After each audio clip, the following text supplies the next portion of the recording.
Cheers, successful 2023. Welcome to the podcast. Thank you. I'm excited to be here. I'll talk about whatever. My life's all kinds of crazy.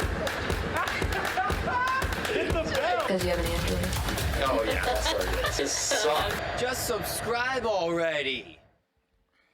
Ross Blankenship, welcome to the podcast, man. Yeah, dude, pumped to be here. This is quite the operation you got going on. Yeah, I appreciate it. We were just talking about it. It's pretty wild. It certainly came a long way. Yeah. So this is going to be. What number is this? Oh, I don't even know anymore. know? At first, when I started the podcast, I was counting. Like I was putting episode 10, 11, 12. It got to the point where it was a bit, like it sounds so silly that it was like extra work to have to keep track of the episodes. Yeah. But whenever I had to make the thumbnail, I had to go back and I'm like, what was the last video?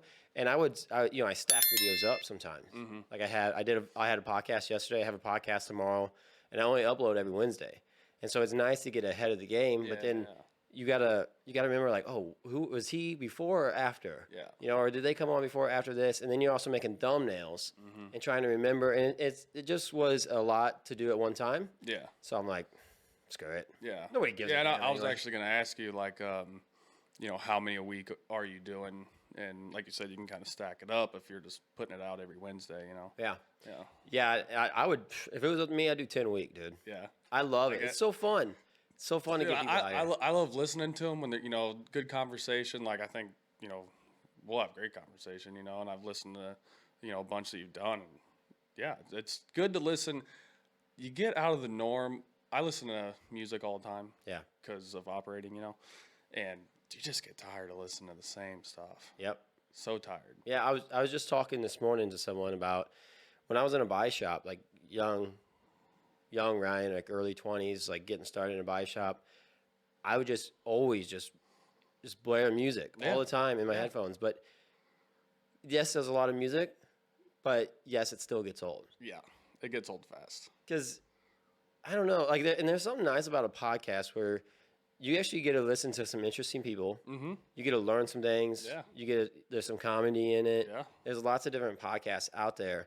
And yeah, it's nice because you can just listen along. Yeah, I think the first one I really got into, there's a guy in the SuperCross industry that started one. He was like one of the first ones to do it in that industry. Was he like a pro? He was a mechanic back in the day. Oh, really? And so he's been around the industry for a long time, and he saw this niche. He started the social media at first, and he was writing for magazines, and then he saw that podcast niche come, and I've been listening to him for years now, and that's kind of what got me started. Does he bring like different racers and Yeah. anyone that's involved in it? Yeah, dude, he'll do a review of the race, every race, like Supercross and Motocross, and then he does that on like Sunday. Monday's his big show. Like the review's like an hour and a half. And his big show on Monday is like 4.5 to 5 hours. Wow. Is it live? Yeah. He he runs it live. I never get to listen to it live though because we're traveling or whatever. So I just listen on Tuesday on our first day. Does he have people on the 4-hour one? So there's people on. Yeah. He'll have sometimes it's one co-host. This week there was 2 co-hosts with him, and then he's got people calling in like riders that did good that weekend or did bad, or other people in the industry that have just stuff to talk about. Yeah, so they can call in, they can talk on it too. Yeah. You would have to have, because 4 hours is a long time. That's it's half long. a work day.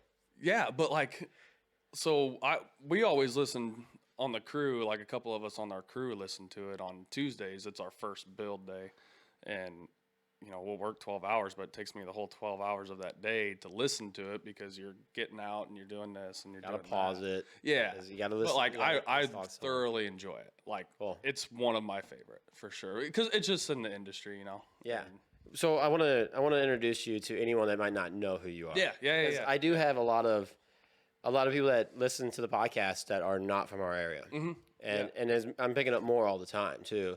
And so anyone that's listening to the podcast that doesn't know Ross, this is Ross Blankenship. Yeah. And you work for DirtWurx. Yeah. You've been with DirtWurx for a long time.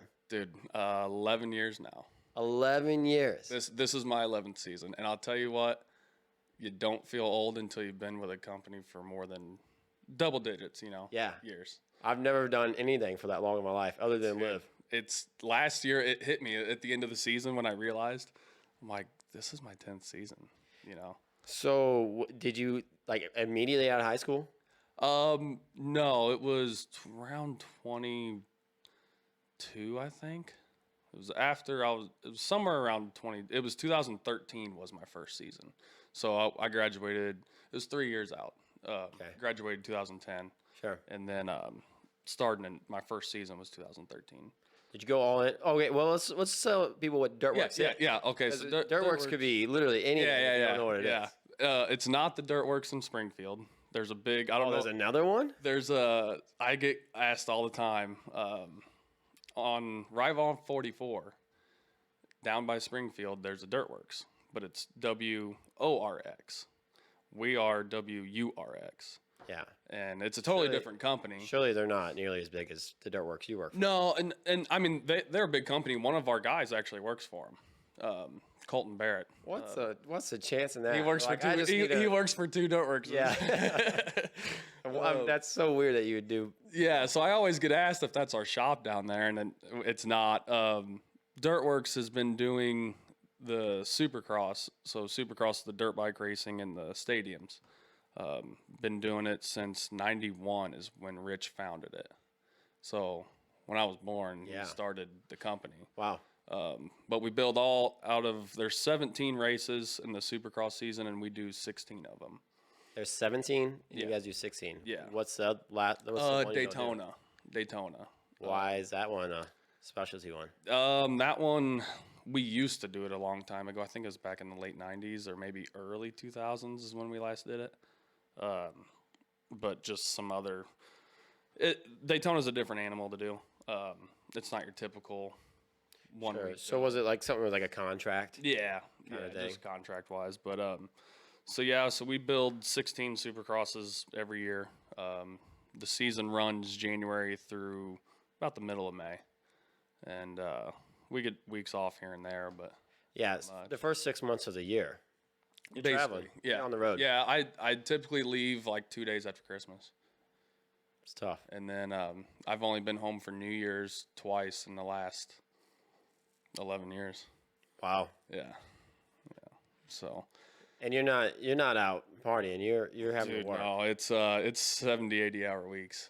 Yeah, because you guys are building tracks. Mm-hmm. For the Supercross. Yeah. So a football stadium is about 6,000 yards of dirt. Yeah. So 400 truckloads, to put that into perspective. And you guys got to do that in a week. Every week. Yeah. Every week. In a week, every week. Yeah. And on like, because the race is always on Saturday, right? Yeah. And then on Sunday, it's haul it all out. Yeah. Get rid of it, get back on the road and hit to the next spot. Yeah, so Monday's our travel day. Monday's always our travel day. How do you get the dirt out in time for Monday? We do it on Sunday. All on Sunday. Mm-hmm. 400 truckloads of dirt on a Sunday. It ranges from, I think Indy this year we did our personal best. And I think we did it was 8 or 9 a.m. and we got done at 6 p.m. That seems it's unreal. Yeah. Because I get a load of gravel and it takes a dude half a day to get to my house. Feld owns all the dirt, the promoter, the entertainment company. And all the dirt, each city has their own stockpile of dirt, and they try to keep it relatively close to the stadium so we can do turnarounds like that. And you guys, because I've talked to you about this before, you guys reuse the same dirt every year. Yeah. It's like that dirt legit a stockpile. 6,000 yards of dirt that just sits there and kicks it, just chills. Yeah, like I could tell you where it is in St. Louis right now. You know where the I don't know if you should be telling people this. What are they gonna do? Get in there. Oh, it's like gated in and stuff. I mean, kinda. Where the drag strip is.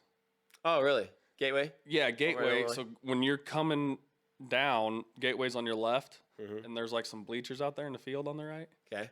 It's out there, huh? There's a big pile of dirt right there. That's St. Louis's dirt. St. Louis's DirtWurx dirt. Now, you think they use it for anything else? Just Monster Jam and Supercross. You remember when they did that little road racing thing inside the stadium a couple years ago? No, I don't remember like that at all. Like old dirt model cars. No, I don't remember that. Yeah, at they all. did it. They did it a couple. Full years size ago. cars, Yeah, dirt model. Inside Edward like Jones. B mods and A mods. Yeah, So you see on the dirt track. yeah. What? They did that inside. I would not think that's something you would do inside. Yeah, they did it. They used that dirt and built. I think they were after us, because what Feld tries to do is run Monster Jam and Supercross back-to-back weekends, so you're not hauling the dirt in double the amount of times, in and out. So, like when in this instance, does the dirt just stay? So say if we were there first Supercross and we had Monster Jam, Yeah. the dirt we would just leave it in. And that happens about half of the year. Sometimes we don't have to load the dirt out because there's a Monster Jam behind Oh, us. but that's so nice. It is. Yeah. Just that Sunday off. We get a Sunday off because Monday's travel day. Yeah. Monday's always travel day. We start on Tuesday. We build Tuesday, Wednesday, Thursday. We're done.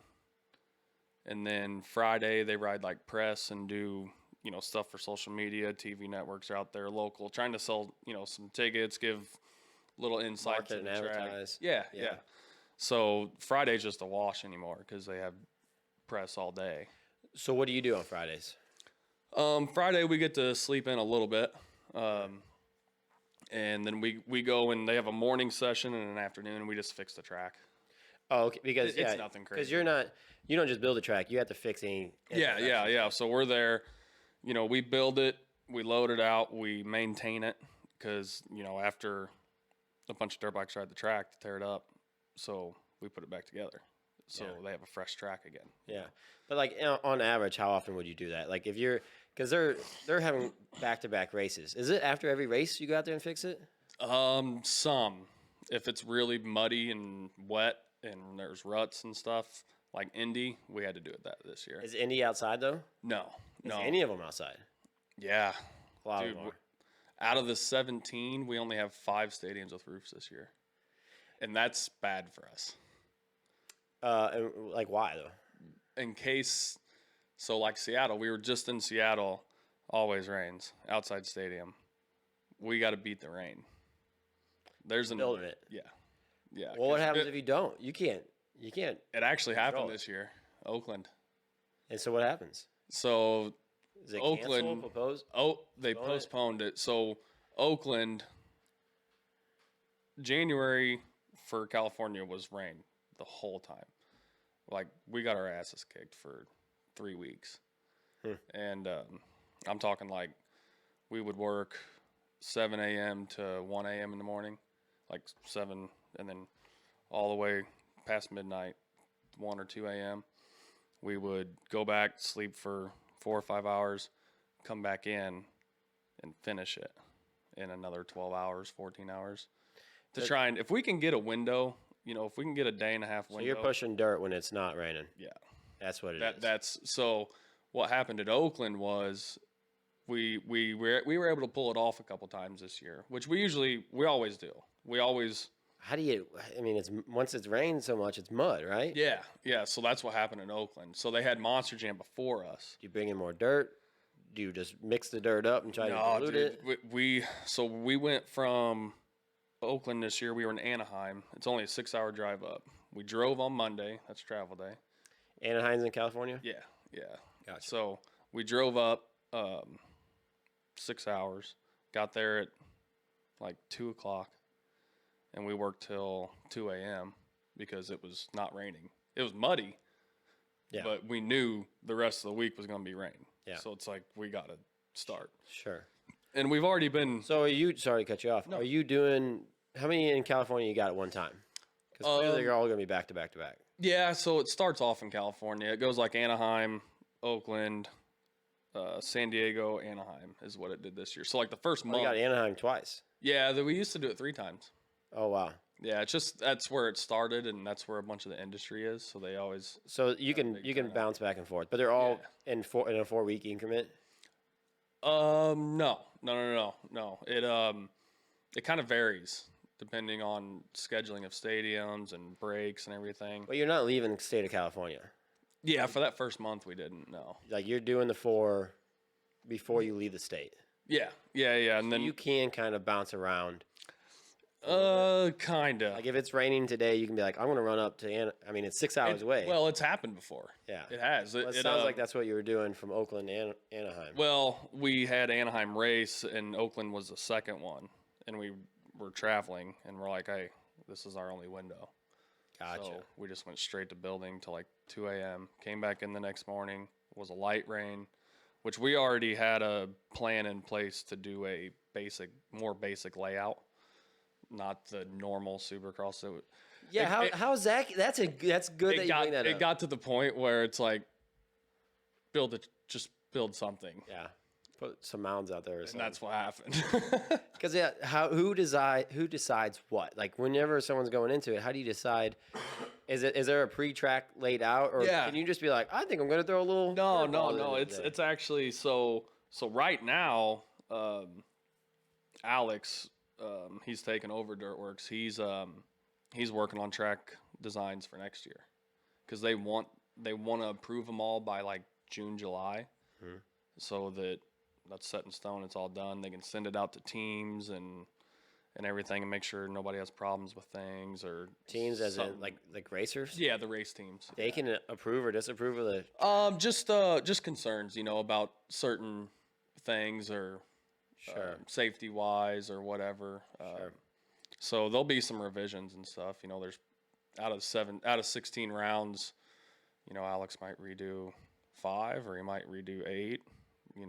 Might redo 10. But So how many different tracks plans you build in a year? Like in a race year, how many different tracks are you doing? They're not all the same, are they? No, nothing's the same. I mean, some have the same like layout, but different jumps. But the 16 during Supercross, and then they just introduced this new little fall series this year too. So we have 3 races in the fall we got to do now. And it's kind of screwing up my mountain hunting. I'm not happy. I was just thinking about like that kind of throws a wrench in the plans on everything. And we never had anything in the fall. Right. Well, we would have one race. They used to call it the Monster Energy Cup, and then COVID came and wiped that out. Yeah, and one race is just kind of like, okay, I can plan around this. It was. We were there for 10 days, but COVID wiped that out, and now everything's kind of back to normal, and they're kind of wanting to get back to it. But now we have a little playoff series in the fall, so now we have 3 more tracks to do in the fall in September, and I'm sure they're all over too. Yeah, it's North Carolina, Chicago, and LA. Wow. Yeah. You're on a plane for that, right? You're not driving out to LA. Because I know you drive to a lot of them. I drive to most of them. Yeah, I'm the driver. You're the driver too. You're not just riding along. Yeah. I would much rather drive. I'd much rather drive. If you're I'm doing not it- like scared of airplanes. Yeah, I just don't like them. sure. It's a lot of waiting. All you do is wait. Just sitting in an airport. Yeah, you wait for Sit this, you wait for that, you wait for this, you wait to get on the plane, you wait to get off the But plane. if you're going from Missouri to LA or Chicago to LA, I mean, Oh, it's a long drive. I drive out to Anaheim every year, California. screw that, dude. It's like I don't know how much money it would take for me to do that. Well, If I did it, it would take me 3 weeks. Because I would probably just buy a house halfway and we I'd be do like, it- I'm done. we do it in 2 days. But Screw that, here's dude. the crazy part: is Alex lives in New York, Oh, so he drives to me 16 hours, stays at my Stupid, house, man. and then me and him will drive. That's insane. But him and I are pretty close, so like there's never a dull moment. Yeah. We're either talking about life at home, we're talking about stuff going on during the season, talking about the racing, talking about the racing. Still a long time in a car. Yeah, we're pretty good. I'm a pretty good bullshitter, I guess. I would say so. Yeah. You have to be. Yeah. You have to either be really good at talking or really comfortable at not talking, right? Where Yeah. if you got 2 people that don't care to talk at all, and they just sit in silence the whole way, Oh, it's but you can't get a talker and a non-talker together, it's going to be a rough ride. No, that was me and Colton. I thought he was gonna drive with me and he would just sleep, and I'm like, well, this sucks. I ain't got no one to talk to. Yeah. You know. Isn't that the worst? Yeah. When you're going on a trip, personally, I like to drive too. Well, here, you wanted a drink, right? Yeah. And you've had a little bug. or Yeah, something, I just have a and it might help you lingering with it. cough. Yeah, I haven't help you tried with it it. yet. What have But we got here? It is nice to have someone to talk with, and it makes the time pass by. It does. And I think a lot of people that aren't usually the designated driver, they don't understand it. They're like exactly, as a designated driver, they're like, okay, it makes time go by faster. But for the person that is never the designated driver, they're like, well, sleeping makes the time go by real fast. Yeah, exactly. Time travel. Yeah, because I remember last time I went to Gulf Shores, me and a group of buddies went, and two of my friends slept on the way back, and I drove all the way back. And on the way down, we all stayed awake and talked the whole way down because everyone's excited going on vacation. On the way back, just miserable. Everybody. They were sleeping, and then we're like 3 hours out of St. Louis, and I'm like, man, this trip seems way longer. Yeah. They're like, this one's flying by. I'm like, yeah, you slept it off. Like that's why it's so much better. Yeah, exactly. So it's just tough. Okay, so we got Tom Reed's Crooked Moon, the alimony from Crooked Moon. Yeah, I want to try that. It's pretty good. We have Le Bon, which is a liqueur. Okay. It's from Nobleton's in Washington. This is really good. It's actually a little sweet. You'll never expect the way it tastes. Really? I promise you. Everyone likes it though. Okay. It's sweet. I don't know. It's such a curveball. We have Planters, Ozark Highlands whiskey. Yeah. Do you know about that? Nobleton's makes it as well, and this Ozark Highlands is a whiskey that's made only in Missouri. Yeah. If it's made with a certain wheat from, it's got to be a certain wheat. But if it's made with that wheat, it has to be labeled Ozark Highlands whiskey. Oh. So it's very cool. Wow. It's just started in 2021. That's sweet. Yeah. Demetrius Kane, he hooked me up with that. Demetrius Kane hooked me up with the 3. These are all from Nobleton's. This is just gin. And if you're a big gin fan, I guess I did get vodka. I could have swore I got gin, but cool, I got vodka. And then I also have, I got Clase Azul. You tried Clase Azul? Dude, yeah, we've all been at the Mexican restaurant. Okay. So he carries the silver. Dude, tequila. I got this. I got the. I've seen those bottles all around the country. Yeah. Now that I recognize it, you know, it's a popular one. Like I look around like you said, we don't go out a lot, but you know, we'll go out to dinner, a nice place, and like you look up and you're like, I know that bottle. Yeah. Yeah. It's definitely a pretty top cool. shelf. Yeah. Tequila. I love it. Yeah, you're looking up. You know. Yeah. Yeah. But you're gonna pay for it. I went to a bistro in St. Louis, and I wanted to have. I like tequila and club soda, and they charged me $30 a shot for it. Yeah. Damn. Yeah. It was pricey. I don't know. I think it's definitely marked up there, but yeah. So you want to try the almond? Yeah. I want to try Tom's stuff. Okay. I haven't got to try any of that yet. I'm gonna let you pour your own drink, Tom. Okay. And I'm just gonna match it, whatever you want to do. If you want just a taste, or if you want to go all in on it. I'll go all in on it. Like I said, You probably need it. Yeah, I think it would help. I actually thought about that like 2 nights ago. I seen some whiskey I had there, and I'm like, that might help. Yeah, maybe I should try that. Yeah, but I didn't. Yeah. I mean, it helps sometimes, but it doesn't always. So Ross was supposed to come on the podcast on Tuesday. We had scheduled it weeks ago for Tuesday. He's like, I'm going to be back for this week for motocross. Let's do it on Tuesday.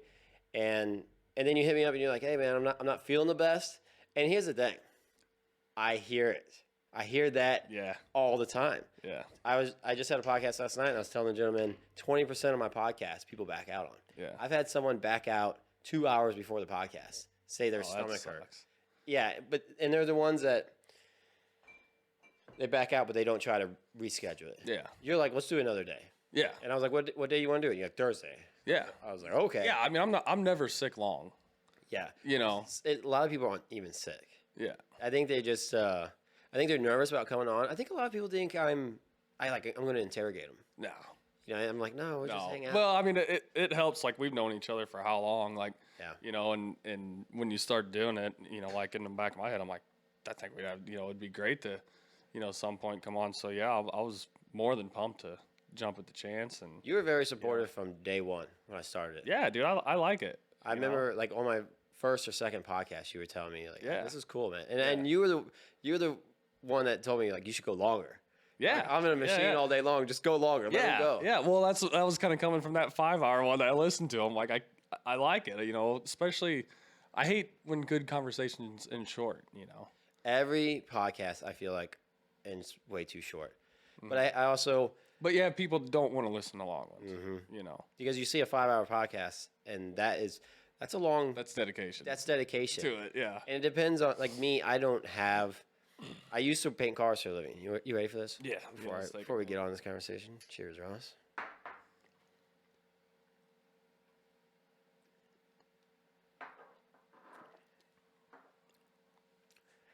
What'd you think?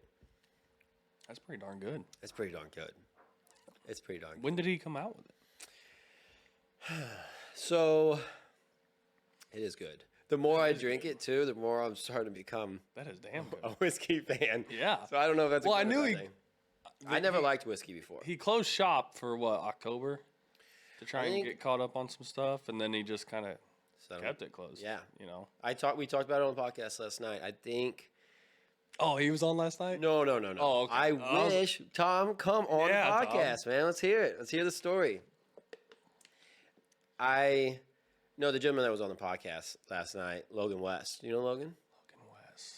He has a first class flat work. He's got a cool story. He was Out of where? he's young. He's younger, 23 I think.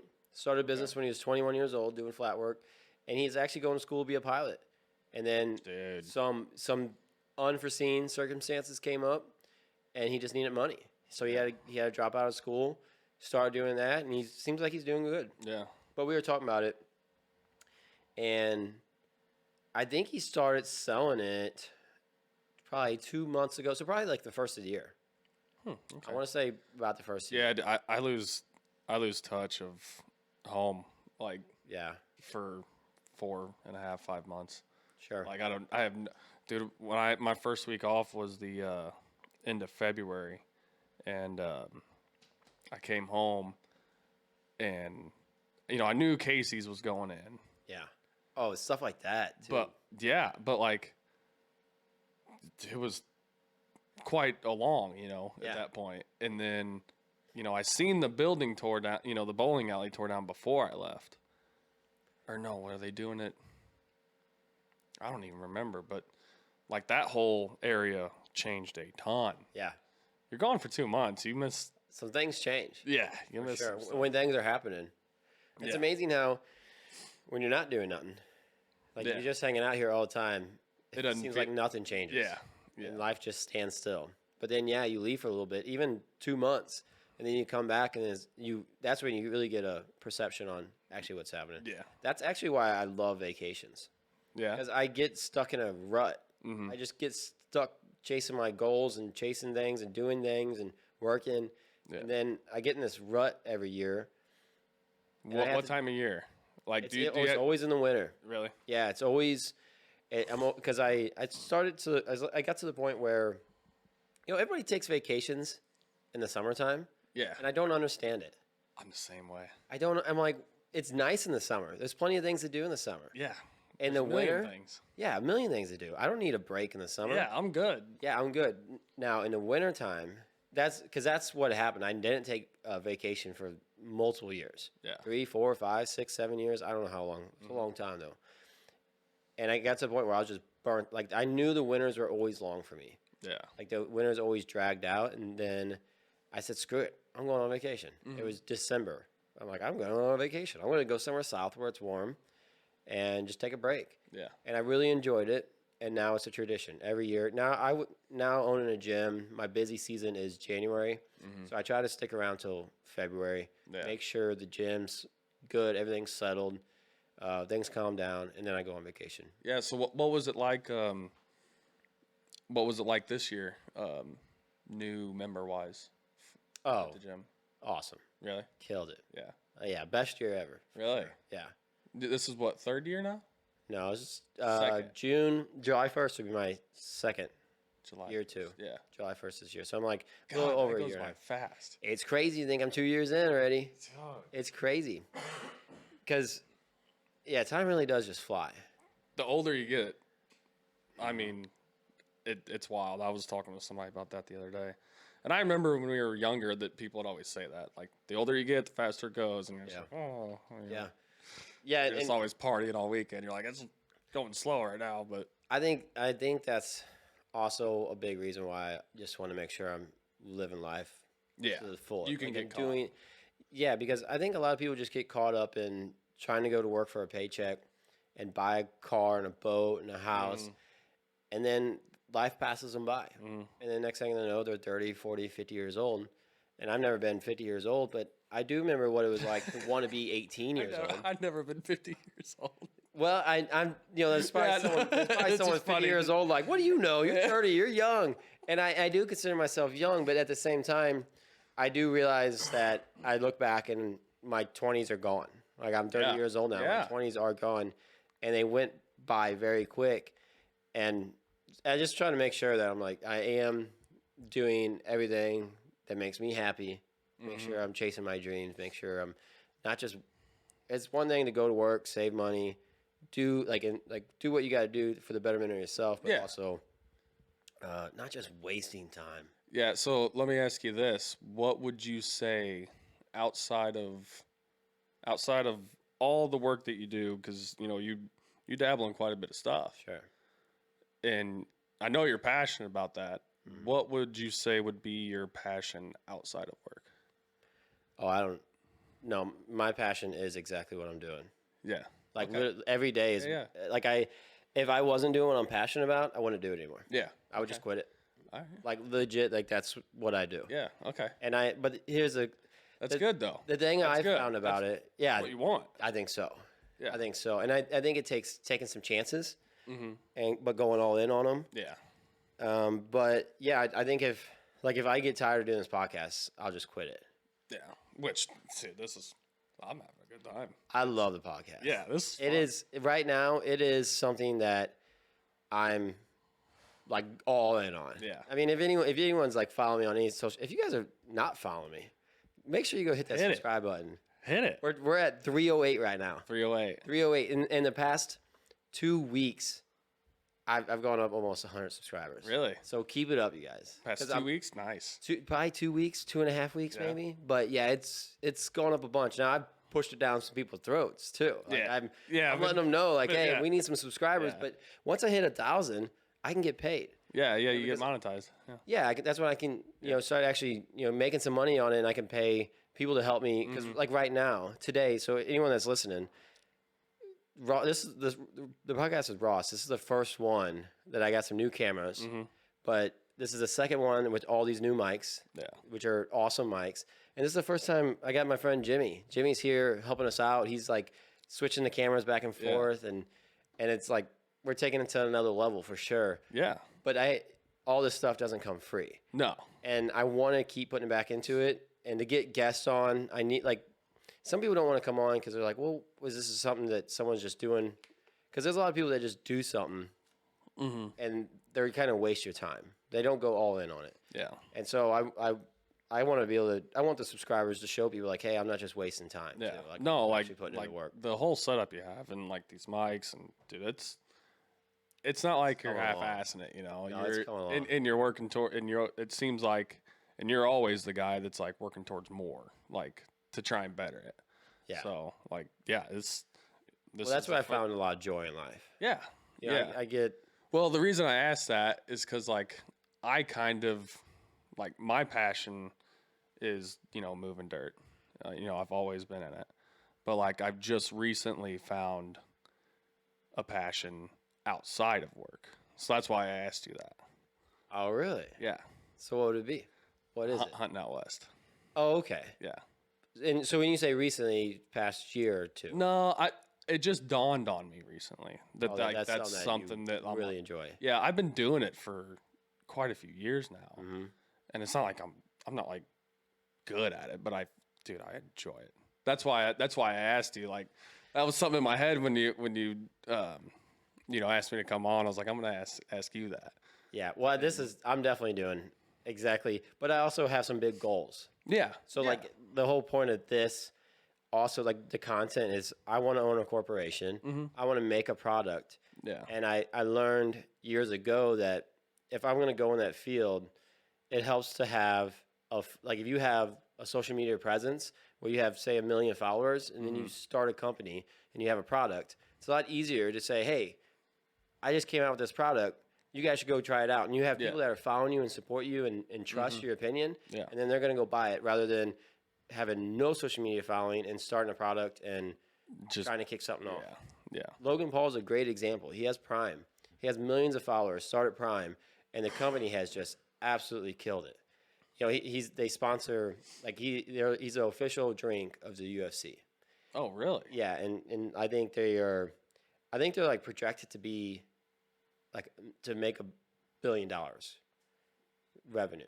What kind of energy It's drink? no, they have energy drinks now, but it's hydration drink. Oh, really? So yeah, Prime. I got some if you want to try one too. Oh, that was that. Yeah, Oh, okay. yeah. Okay. So he started I that see. company, and they seem to be they're very green. I'm gonna get more whiskey. All right, man. Let's pour another shot. But yeah, let's talk about hunting out west. Well, I'll You don't want to talk about it? no, we'll talk about it. But I just wanted to I wanted to ask you to, because that's something, like my passion is hunting, or what I do for work is, I'm passionate about. Yeah. And same with you. But I also kind of thought that it was, once I found this, and then it resonated with me, I was like, this is awesome. You're passionate. I'm passionate about my job, but I got where I was just like you. There would be a time of the year where, dude, I just got so burnt out. Well, at the end of the day, a job. A job's a job. Yeah, You're it'll gonna burn have you good. out. Any job you have, you're gonna have good days. You're gonna have bad days. Yep. It's a matter how much you love it Yeah, through the bad days. If you want to. yeah. Yeah. I always said these video gamers that do YouTube all the time and they're grinding, they love it because it's their own platform and they get 100% of the commissions that they make. Yeah. And so any type of monetization they get off of it, they get paid for it. Yeah. But if a company hired them and they're like, hey, you have to play video games 5 days a week, Yeah. 40 for 40 hours, and this is what you got to do, and these video gamers get freedom to do whatever they want. And so when they're done, if they're like, I'm done with this game, they get to quit. Yeah. But when it becomes a job, that's what takes the fun out of it. Yeah. And so, yeah, I mean, at some point, even if you're because I was passionate about cars. Yeah. I mean, I was a freaking... Yeah, but you were probably working 7 days a week. Dude, I haven't touched a car in a year and a half. Yeah. Well, in a year. Yeah. A year and a half probably. Year and a half Jeez. probably. Basically, after I don't even change my own oil anymore. Dude, I don't, man. I want nothing to do with it. I want nothing to do with it. Dude, I will say that as much as I work with machines, I have days where I'm just like, dude, I hate this. Yeah. But, that might be for a couple hours in the day, or if I'm doing a Saturday here at home, I'm like, all my buddies are out doing stuff with the fam. They're That's what burns you out. yeah, they're at the creek, and you're just like, but at the same point, say I'm finishing up on a job and I can slick it back and it looks good. I'm like, still feel good about yourself. Is that where the passion comes from? Because when you do stuff locally, you're building things, you'll build a lake for someone. Yeah. I mean, you'll Have build you been out to Taylor's recently? No. Dude, it's Beautiful almost lake? full. It's almost full. How big is the lake? About 2 acres. A 2-acre lake. Yeah. Yeah, it's almost full. And it started out with all trees. Yeah, You guys it was just completely wooded cleared the ravine. trees, Yep. pulled the dirt out, Yeah. built a dam, Yep. everything. Yeah, we kind of laid it out where the dock that he wanted to be at, and the little beach area too, and the pavilion. Just all from just a wooded ditch, pretty much. Yeah. So going back and seeing it now, I just was over there the other day, and it's probably 2 foot from being full, and it looks good. I bet it does. Yeah. Once the grass green's up around it, it's gonna be real good. How long before things start growing in it? Like Fish? no, like the Cattails? Yeah. Dude, I got the side so steep that there ain't nothing growing on that edge. Really? You go off 1 foot in that thing, you're going down 6. Really? Yeah. So but is that what causes them to grow? Yeah, so what that, cattails, they grow best in, shallow stuff. All the way to about, I'm not a scientist on it, but I kind of know, about 4 foot, maybe 5 at the most. So, if your lake comes out from the water edge and it's shallow, you know, like from me to you, it's only 2 foot deep. Like you're gonna have cattails. Gotcha. But like if you make It's the just sides, a really wet. well, it gives if your sunlight can hit the bottom. Oh, it helps. That's it grow. what's gonna make it. Sure. You That see what I'm makes saying? sense. Like Yep. it'll silt in, it'll get kind of muddy, and then if that sunlight's hitting the bottom of that you know underneath your floor, basically, that's what's gonna make them grow. So like most lakes that we do, we try to make steep sides. That makes sense. Yeah. What about cutting them? Like you cut. I mean, they're straight up and down. I mean some parts are. Yeah. Well, I would not. I would ask either me or Taylor where to walk off into his lake. Sure. Well, there's not a designated spot. that's Yeah, we do. set We up do. for it. Next to Like the. you said there was a next like to the a dock. We beach got a little kinda. bit. Yeah. So I didn't cut that. You know, crazy sharp. Yeah. You know, it's kind of gradual going out in there. So. See, there's things like that you got to pay someone that knows what they're doing. Yeah, because I mean, who wants to deal with cattails? No No way. one. You can't because once they start to take off, Dude, it's like wildfire. yeah, and you can't fish in it. Yeah. You can't do nothing in it. Yeah, It you- looks like crap. Looks terrible. And the only way to get rid of them is Cleaning them out costs money. You know, Yeah. you got to have a machine out there, scoop them out. Like, tough. yeah, I mean, over the years, like, a pond would silt in maybe, but it depends on how shallow it was to begin with. Mhm. Like, I don't think you'll see cattails in his for a long time. Well, that's good. I bet he'll thank you for that. Yeah, one day. yeah. Because that's the worst. Well, let's do a shot. Yeah, let's do another one. Cheers. This is pretty good, Tom. It is good.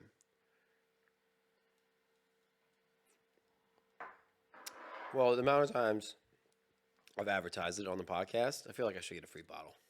Tom, you should just sponsor the come. podcast. Yeah, just If you're not going to come on, you should sponsor it. a barrel would look. Oh, dude, a barrel would be so cool in here. Yeah, that's a good idea. Hook me up, Tom. It's interesting how I got the bottle. I didn't get it from Tom. Whenever Tom announced it, I hit him up. I was like, "Hey, Tom, I want a bottle. Hook me up with that one for the podcast." Yeah. He's like, "I'll get you hooked up." I'm like, "Okay." His schedule was tough. I mean, not that tough, but I think he was only available like in the evenings at the end of the week. Mm-hmm. So it wasn't the most hours to be able to try to get there and get it. And most of the time I'm not busy, but if I am busy, it's usually around that time. Yeah. Like that's kind of my busy time of the day. And I just never made time to get in. And if I would have tried a different route, but I was also trying to hit him up, like send him a message to try to meet him and get there. I probably could have just showed up one day that I knew somebody was going to be there because I bet he's not always there. But it was just hard for me to get there. Well, I ended up running into John Breyer. You know John Breyer? Yeah. Yeah, I was just working with him today. Oh, really? Yeah, I cleaned out the pits at the car wash. Oh, with what? The mini excavator. Really? Yeah. Are they that deep? Dude. They're that deep? 4 foot. Wow. Yeah. And you got a little bucket for it, I guess. Yeah. You just scoop it out. Yeah, he called me like a month ago. He goes, "Man, I just left on the road." And he's like, "I need these cleaned out." And he goes, "I don't think I want to shovel this." Nope. And he's like, "You got a machine small enough for that?" And I was like, "Yeah, we got one." I said, "I'll let my dad know. Maybe he can get to it while I'm gone. If not, you'll have to wait till the end of March or whatever." Mm-hmm. So At yeah, least in the winter, it's probably not being used that much. no, and that's what he was wanting to get it done before. Summertime. Yeah, before it starts getting nice out, everybody's washing their cars. But dude, 4 foot. And it's amazing what just mud and water, what kind of stink It had a stink to it. Yeah. It has I've had to clean them things out before. Really? Yeah. Well, in body shops, Yeah, yeah. they have a lot of them. Yeah. And like, especially like some downdraft boosts, they get them, which don't get too dirty. Downdraft boosts don't. But I know a lot of shops, they just have those pits outside for like washing and stuff. Inside the shop, but it's like out on the actual floor. And yeah, I've had to clean them out with a shovel before. Well, the big bay of the car wash, the big one. That one was full to the top. Well, and you get farmers too. Well, like that's like trailers. Like Well, I just imagine like a farmer going to a cattle farm. yeah, So you're getting mud, but you're also getting cow crap and all kinds of that's- stuff in yeah. there. Yeah, And bunch of trailers get washed out in that one. Yeah. and that was all the way. Yeah, horse trailers, Yep, cattle trailers, all the way to the top. and they just blow it all out because they're like, I ain't got to clean it. Yeah, Just yeah, get it out of here. which I don't know when he had it cleaned last. Like I don't know how much they fill up, but he's like, I do not want to shovel this. No. And I was like, I don't blame you. And I mean, neither one of us knew how deep it was. Yeah. And I took the top off the grates, and I shoved my shovel down there because, I couldn't load it in a dump truck, like, because our little mini will barely reach it. Oh, it doesn't go up high enough. Yeah. So I'm like, what am I going to do with this stuff? And like, how much is there going to be? Like, we don't even know how deep it is. So I put my shovel down. My shovel was ground level. Yeah. And I was like, holy That crap. deep. Yeah. So, yeah, I did that with John today. John's an awesome dude. Though. Yeah, I've known that family. They've known me since I was as tall as this desk. He's got a boy your age. Yeah. Yeah. His name is also John. Yeah, and where we live at through the woods was super close. Oh yeah, as a We crow always- flies. yeah. What, a mile? Not Half a mile? You just take we never took the train tracks because that bridge is there, but yeah, we were always doing stuff together. Yeah, I believe it. Yeah, it was a good time. I never met him. I never met him until I started a podcast. First time I ever talked to him, I reached out to him about the podcast. Big John? Yeah. Oh, no kidding. Yeah, I knew who he was. Yeah. I had actually, when I was painting cars, I had painted a truck for him. Mm-hmm. He has like a new, I can't remember what it's called, but it's like a special edition. There's not very many of them. It's a white Chevy pickup truck he has. Yeah. I don't know. I can't remember what it's called, but it's a special edition one. There's only a handful of them made in that edition. So and somebody ran into him, I think, and I just painted the side of it for him. Other than that, I didn't know who he was.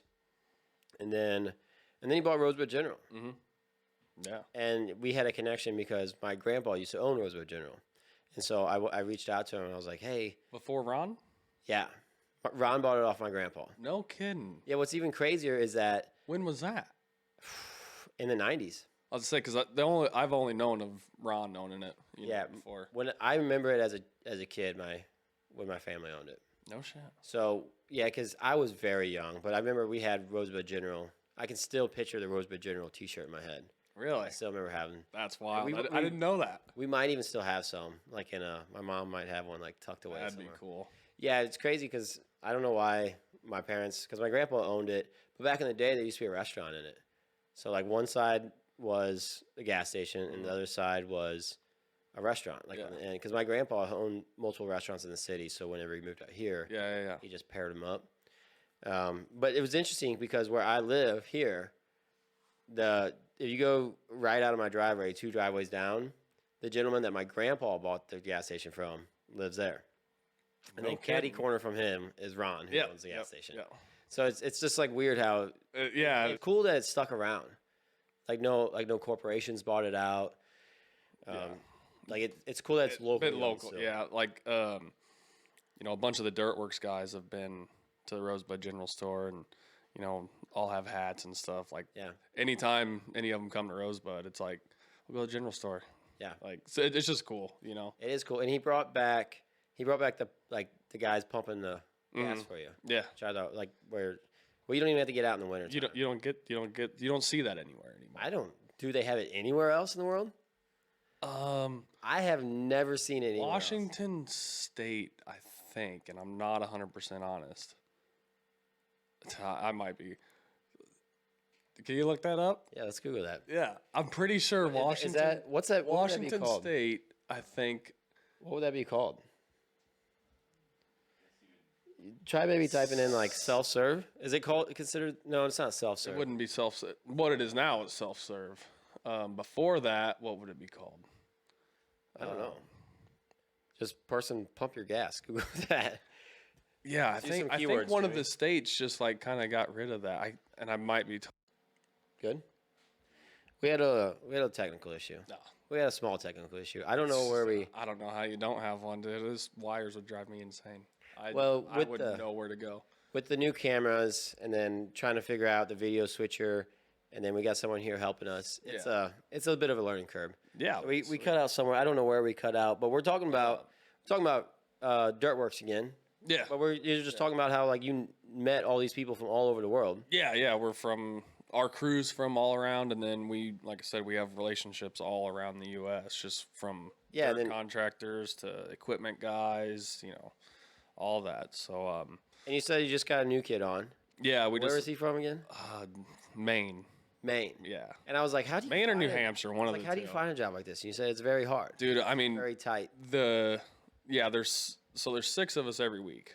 That's all it takes. But as far as, well, we don't have 10 guys and then 4 rotate out because the season's kind of broken up to where like we don't need weeks off.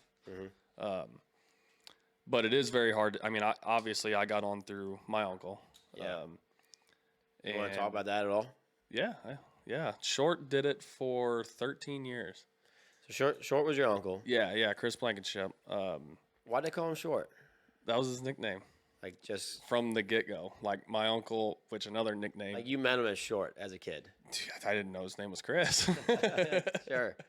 Do you think it was just something that kids gave him as a kid? No, Uncle Bink did. That's a nickname too. Okay. So it was a family given one. Sure, okay. Yeah, Uncle Bink, that's his nickname too. I didn't even know his name until I was probably 12. Wow. But yeah, Uncle Bink, he looked down in the crib at Short and he was just like, he's short. It's like they called him Short. Wow. But yeah, he got started in 2000 or 2001. I can't remember. How'd he get on? Just passion for it? Yeah, I mean, he rode all of his life, was a professional, built tracks around here. And Crystal, I think. He was professional in racing. Oh, he's a professional racer? Yeah, he had his pro license. I didn't know that. Yeah, he was fast. I would say so. Yeah. How long did he race? His whole life. I mean, whole how long as a pro? I think he had his pro license for probably. I'd be wrong. I'll probably be wrong if I say it, but I think he had his pro license for, I don't know, 3 to 5 years maybe. Wow. But like he built, a bunch of local stuff here because he was been in equipment for however long, and I think he grew up pushing dirt. Yeah. That was like younger than I did. it runs in the Blankenship family. Yeah, it's pretty thick. Yeah. They all, I mean, back then, no, not much law enforcement. I think they're all driving dump trucks at like 13 or 14. Sure. So Yeah. who knows when they actually got on the machine. Right. And he just liked playing with dirt. Yeah. So I think the story was Crystal sent Rich, the founder and owner of DirtWurx, sent Rich an email. Who did? Crystal, his wife. Oh, okay. My aunt. I think she sent him an email, and I think Short met them at St. Louis, if I'm not mistaken. Just like as a fan came in, met him, talked with him. I don't know if he worked that week or not, but then he did some they used to do test tracks in the fall. DirtWurx did. And we're kind of getting back into that now. But Rich got with Short, and he came out and did a couple of test tracks, I think, in the fall. And then he did the full season, or maybe half a Was season. this before he got his pro license? It was all probably all around the same time, maybe. Because there's probably going to be some people that are listening that don't know where the story's going. Oh, okay. They probably don't understand where the story's going. Yeah, he probably. So that was 2001, and he was. I think he was born in 60. How old? 70s. Like how old was he when he started with pushing dirt for DirtWurx? 2000 or 2001 Okay. is when he started with So DirtWurx. how old would he been? Me? How old is he? Oh, How old Short at this time? 45. Oh, okay. 46. I have 46 this year. Okay. I thought he was. That'd be 9 years. No. When he started pushing dirt for DirtWurx, he was 40? No. When he started pushing dirt for DirtWurx, he would have been 38. It was probably 25, maybe 24. Okay, so Yeah. yeah, pretty young. Yeah, pretty young. And he did it for Yeah, he did it for 13 years. yeah. I think is what is. Yeah, so maybe 2001 is when he actually started a season. And then he was racing, right? Yeah. On So a track, yeah, Washington. which was local. Yeah, so Really 30 minutes from. Yeah, I mean, he might have been building that track before he got on with DirtWurx. I don't even remember because he built tracks, he rode his own track, built his Okay. own track. But he you did know. it. Did he do it for big stadiums and like Supercross, or was it more like county fairs? Just county fairs and locals, people yeah, that just wanted tracks at their house. yeah, Okay. yeah, Yep. yeah. That's how it kind of. I mean, he built one at our house, Mm-hmm. and then he got on with DirtWurx, and started, 2000, 2001. Yeah, started doing that, and then He was in it. yeah, He was and involved in it. he was I mean, he was heavy into it, let alone as a racer and a builder. He was both. I mean, he didn't race the Supercross that he built, but that was his passion, Yeah, going certainly. to build. And And I could see that too.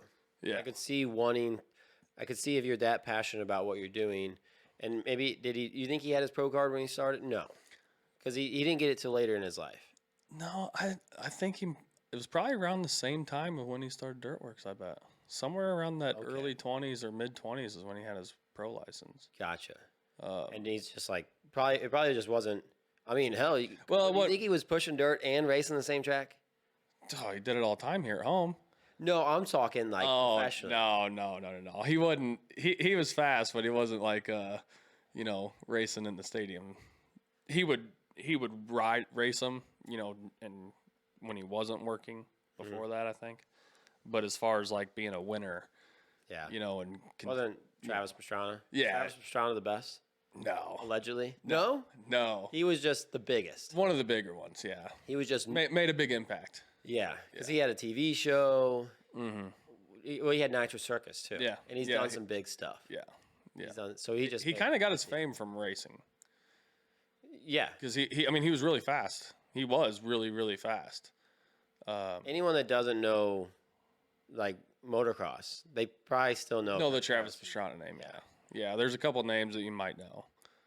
But he just done a lot. Yeah, He just likes the crazy extreme stuff. yeah.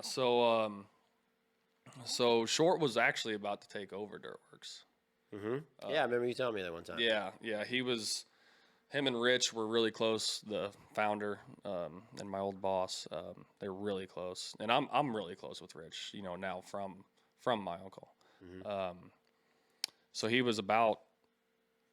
I mean, he was probably just a couple years away from completely taking it over from Rich because Rich was getting older and Ready to retire. yeah, I mean he'd been in it for 30 years. Traveling for 30 years. That's a good career. Yeah. A good solid. Yeah, he's like, all right, and everybody liked Short, and yeah. So then he talking about getting a spot, like how do you get in? It's kind of like if you know people. Yeah, you gotta know someone. Well, it's kind of risky to hire someone you don't know because, like, on the road, I live with them. Yeah. Like those guys are my family. We work 70, 80 hours a week side by side, and then you either go to the hotel or the Airbnb and you're with them the whole fucking time then. Yeah. Whether you almost have to learn to like them. Yeah. Has there been some bad apples along the way? Yeah. Yeah. Okay. Yeah. I was gonna say, there's no way you can't, because some people they are good at bluffing. Just to get the job. Yeah. When they want something, they're gonna say everything they need to say to get the job. Yeah. And then, because I've worked with people like that. Yeah. And then the true color show after a while, Yeah, they can only keep it up for so long, and then it's just hell. Yeah, so like right now, for example, our crew right now, dude, it's awesome. I haven't had this much fun in 10 years, 9 years, 8 years, something like that. Like we're all. Is it a group screening almost? I mean, ultimately, Rich is owner, right? Yeah, and Alex. Ultimately, he makes it. But is it like a group screening where, like, a group screening? I would say, like, maybe, like, if they're getting ready to hire someone, they're like, "Hey, what do you guys think of this guy? Yeah. Does he seem like an alright guy? Well, You guys like gotta do if some, run some backgrounds if on we him?" need a guy, You know, we're kind of in need of a guy right now, and I mean, Alex gets probably 5 to 15 emails a day about people wanting a job. Sure. And I mean, you could go through it. You know, there's a lot of qualified people. I mean, but you only need one spot.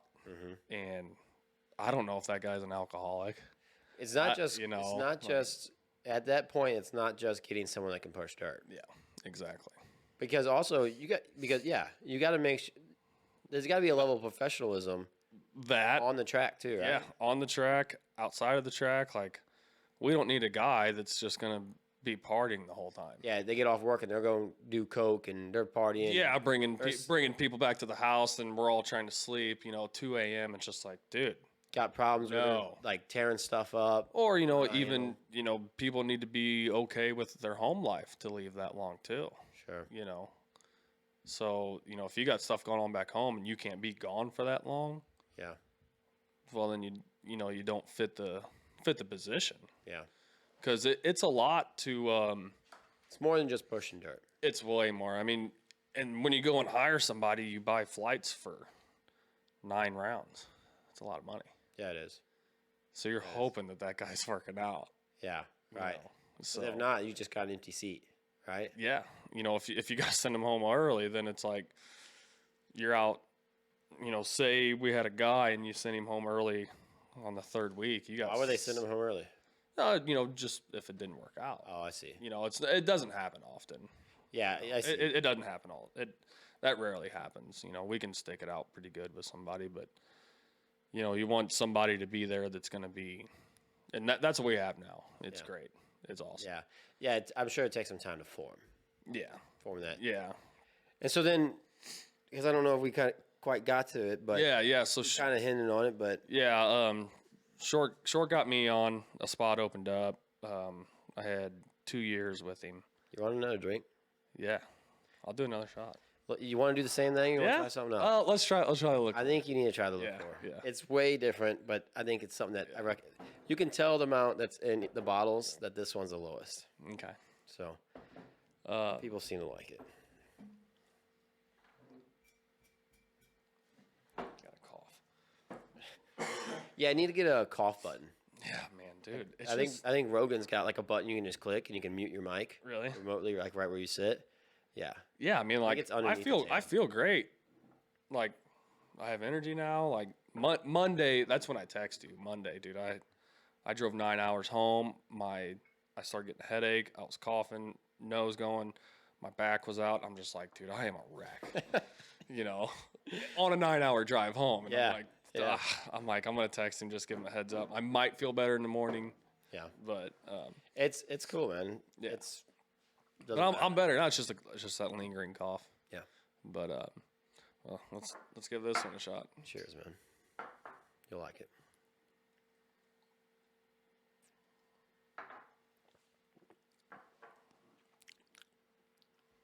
Was it what you expected?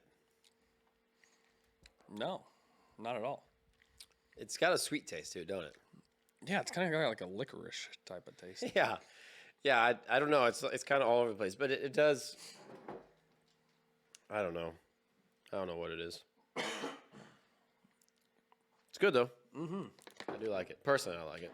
Yeah, that's good. It's an easy one to go down. The Ozark Highlands is a little harder to go down. A little bit harder to go down. Where were we at? What were we saying? So Short, my uncle. So he always built Washington Fair's track, Yeah. and Is that the end of the season?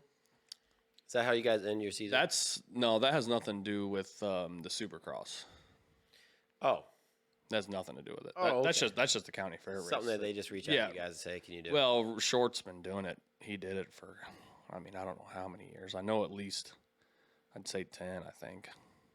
Oh wow. Yeah, he did it for quite some time. Just built as it a and local. raced it. Yeah, and he would ride too. And so those of you who don't know, 2014, it was. It's crazy that it was that long ago. Dude, you're telling me.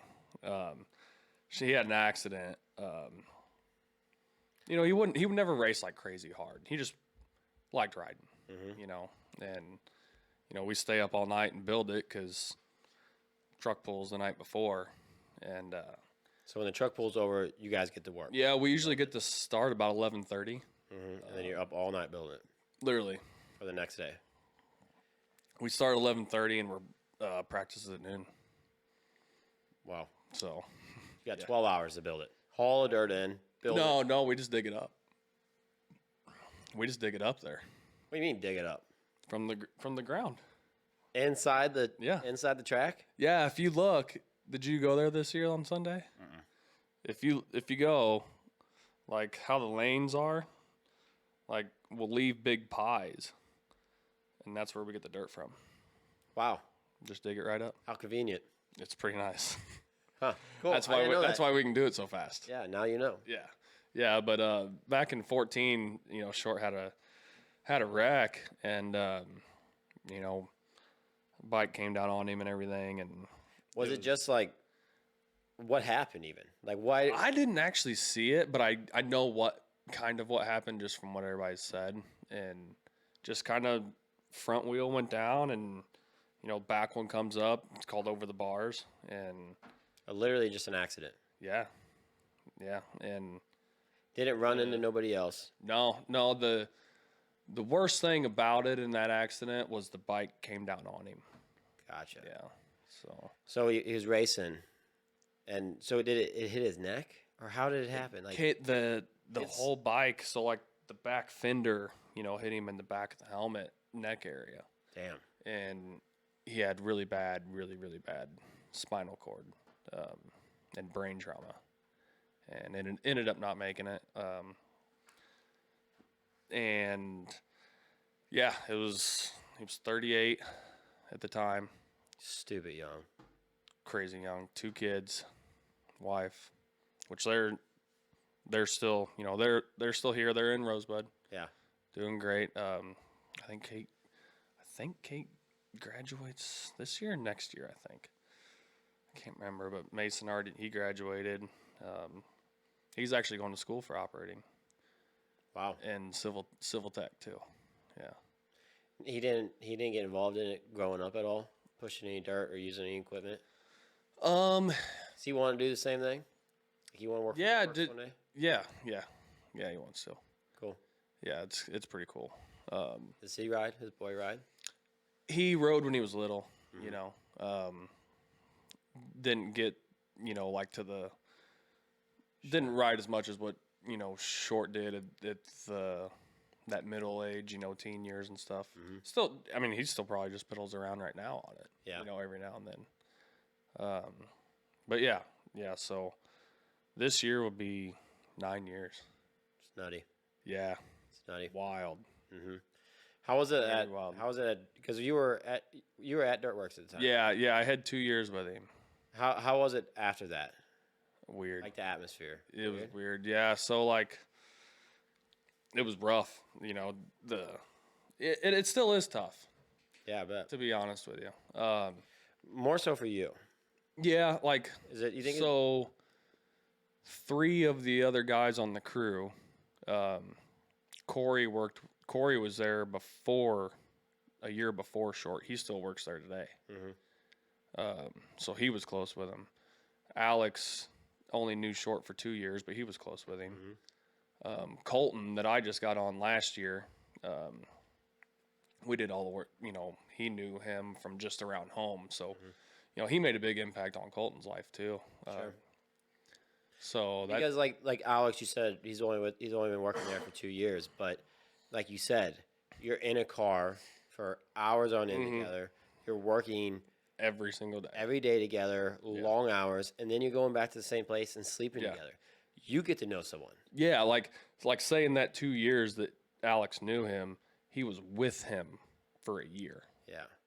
You Like know, legit with legit with him. sleeping for a next year. to him, Yeah, working next to him. every day. Yeah, whether you like it or not, because it won't work out, right? Like if you can't get along with them in Dude, some aspect, it's not going to work out. Yeah, I mean, and there's sometimes we butt heads on stuff. Sure. You know, but that's going to happen when you Even work 80 spouses hours do, a right? week. Yeah. it You work happens. 80 hours a week with somebody, you're going to get angry. Yeah, when everybody is different. Yeah, yeah. So yeah, after that happened, yeah, it was really tough, especially for Rich too, because he was kind of phasing his way out because Short was gonna take it over, and him and Short were best friends. I would say if he was prepping to sell business to him. Yeah, and I mean they, you gotta trust someone. Rich is an awesome guy. I love the guy to death. I consider him one of my very close friends. To this day, and he got me into hunting out of state, and that just other things in life. Did? But yeah. But it hit him pretty hard too, because not only did he lose a guy that was going to take over his business, kind of a retirement plan type thing. He lost the best friend too, so it was really difficult, I think, for him to deal with it too. Yeah, it's tough. Yeah. It like I said, it's been 9 years, and I still have my moments. Sure. Yeah, but well, when you grow, it's crazy for you because you grew up with him. Yeah. Like he's your uncle. Yeah, he's my idol. Right. I mean, we weren't in the same grade, but like I used to draw on paper in class track maps. Really? Yeah. Yeah, it really is in you, man. Yeah, dude. Short was the only reason I rode dirt bikes. Oh, really? I was terrible. Yeah. I mean, I was bad. I mean, how bad can you be? I was bad. If you can get on it, start it up, and ride it, I mean, how bad can it be? I was not that good. I loved it though. Wait, I guess when you're probably comparing yourself to someone like Short, though. Well, I mean, yeah, I wasn't. Because when I say if I seen you ride a dirt bike, I'm like, oh, he's good at riding dirt bike. No, To me, that's good. But you're talking actually be able to hit the jumps. Yeah. I mean, I jumped some stuff, and not much, I honestly, I only ever rode a dirt bike once or twice in my life. I was thinking about getting back into it a couple years ago, and then I started having back problems, and I'm like, that's not a good idea. Probably not the best for your back. Yeah. But so that, I mean, Can you ride one without jumping it? Could you ride one without like hitting any jumps or nothing? Like just going cruising on county roads? Yeah. I could. Yeah, I could cruise, no problem. Some people can't. Yeah. Because if you're just riding, it's not that bad, is it? No, it's not. It's not difficult. Not like a side by side. I mean, like racing though. Like I was never like top notch Racing, by no means at all. Sure. I've found out that I'm a lot better of a builder than a racer at this point in my life. Sure. But I did there for a while. I did think, I'm like, man, I think I'm gonna get back into it, because I was around that age where I was needing to find something outside of work, and I was like, I'll ride, and then I'm like, it's gonna tear me up more. My back's not doing too good, Hey, you need some of the back rest. Yeah. So I was like, it's a young man. maybe I don't. So now I pack a 50-pound pack up and down the mountain. Yeah, well, that pack's probably not good for your back either. To be honest, being out there, like, it doesn't tear me up that bad. Really? Like, for what a guy would think. And I don't know if I've told you yet, because you've always heard me bitching about my back, and you've seen me in there. And I know you go to the chiropractor. Yeah, he knows you well. Yeah, and Paula's always, popping me back in and stuff. It's light years difference now because of stretching. Really? Stretching. I could see that. That's all I've changed. It's just stretching. Now, when you say stretching, is it like a yoga style? Or what's the stretch routine? Is it? So what happened was, I kind of think I want another. Yeah, let's do it. I didn't even got a buzz off it. I don't know if that makes me an alcoholic. I don't drink a whole lot anymore. I drink. Dude, these podcasts. If I have a late podcast, it's how I know someone's gonna want to drink. Yeah. Because if they play on a late one, it's because they want to have drinks. If they play on an early one, they just want to come in. We maybe have coffee or something. Just roll with it. You're not a coffee guy? Oh, I love coffee. Oh, okay. To do a podcast with, let's have some drinks, loosen up, I love caffeine. Caffeine. See, like, I don't think caffeine does a whole lot to me. I just like the taste of Dunkin' Donuts iced coffee. Oh, you're an iced coffee guy. Yeah, I love iced coffee. I want to pour this one extra large, unless you just really want to. Oh boy. I only like an iced coffee if I can just. I do enjoy an iced coffee. I do, because I do iced coffee, 2 sugars. That's it. 2 sweet and lows. I don't do sugar in mine. Like if I get one from the station, like You do. if I get one made, but like I get the pre-made ones already. Mm-hmm. That's the only sugar drink I have during the day. It's just one. Really? Yeah. You just drink water the rest of the day. Mhm. That's good. I quit drinking soda a couple years ago. The only time I drink soda is with whiskey in it. Right, dude. I quit I'll drink soda. a 12-pack of Pepsi but it's also got to fit the Jim Beam in it too. I don't even. Is that a drink of yours? Is that a go-to for you? Yeah. Really? Pepsi See, and Jim Beam. I don't even. I'm not big on a lot of whiskeys, so I've never even done that. But yeah, I quit soda back in 2013. Just gave it up one day and never went back. Jeez. Yeah, I wanted to see if I could go a month, and I just went the rest of my life. I just never went back. Just went 10 years. I was like, I don't even care for it. Like after I was doing it, after I gave it up, I realized I drank soda because it was available. Like I felt like a soda machine, you could buy it for 50 cents, or you go buy a bottle of water for $1. Yeah. So I just bought a soda. Yeah. It was just I was never like a heavy soda drinker. I just like I only liked it when it was cold, like that crisp taste. Like if it started getting warm what halfway you're through the saying. can, dude, I'm like, eh. Yeah. But I mean, I know people that can drink like a 12-pack a day, and it's like, man, have you seen a water yet? My dad, all he drinks is Pepsi, fountain Pepsi. I do love a Pepsi. 44-ounce fountain Pepsi Really? every day for as long as I can remember. So like I do Pepsi and Jim Beam. If they don't have Pepsi, I won't even do it. Really? I won't do it with Coke. I like Pepsi. See, dude, for some reason, it just seems filling to me. What? Just yeah, to drink it with the soda. Yeah, it is. I would And much I rather can't do it tell- on ice, like a little watered down. I can't tell if my hangover's bad from the whiskey or the amount of soda I I drink. bet it's the sugar. Yeah, because I don't drink it anymore. Yeah.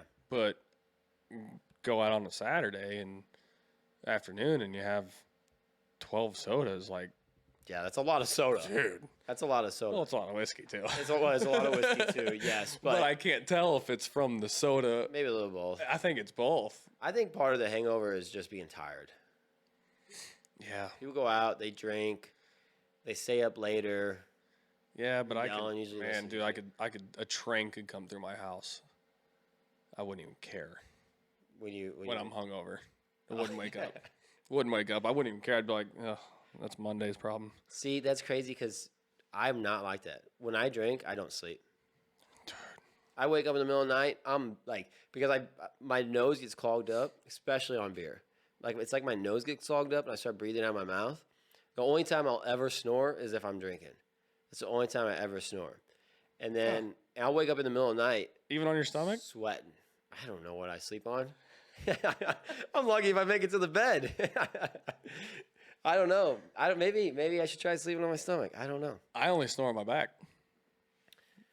Really? Yeah. When you sleep on your back, you snore? No, yeah. Yeah, but I only sleep on my stomach. I cannot fall asleep on my back unless I'm taking a I'm nap. a side sleeper. Unless I'm taking a nap, I can sleep on my back. I've So tried. do you have your head turned when you sleep? Like, are you on your Yeah. stomach but you got your head turned? I thought this was part of my back problem because I hiked my leg up like a dog. pissing on it. What? I thought this was part of my problem. What? Wait, this is when you're sleeping? I thought the way I was sleeping was part of my back problem. Because, dude, Dude, if you I'm got on your my leg up in the stomach. air, I would say there's something going on there. Well, it was my hips and my tailbone. So I sleep on my stomach and I sleep with the leg all it's up there, man.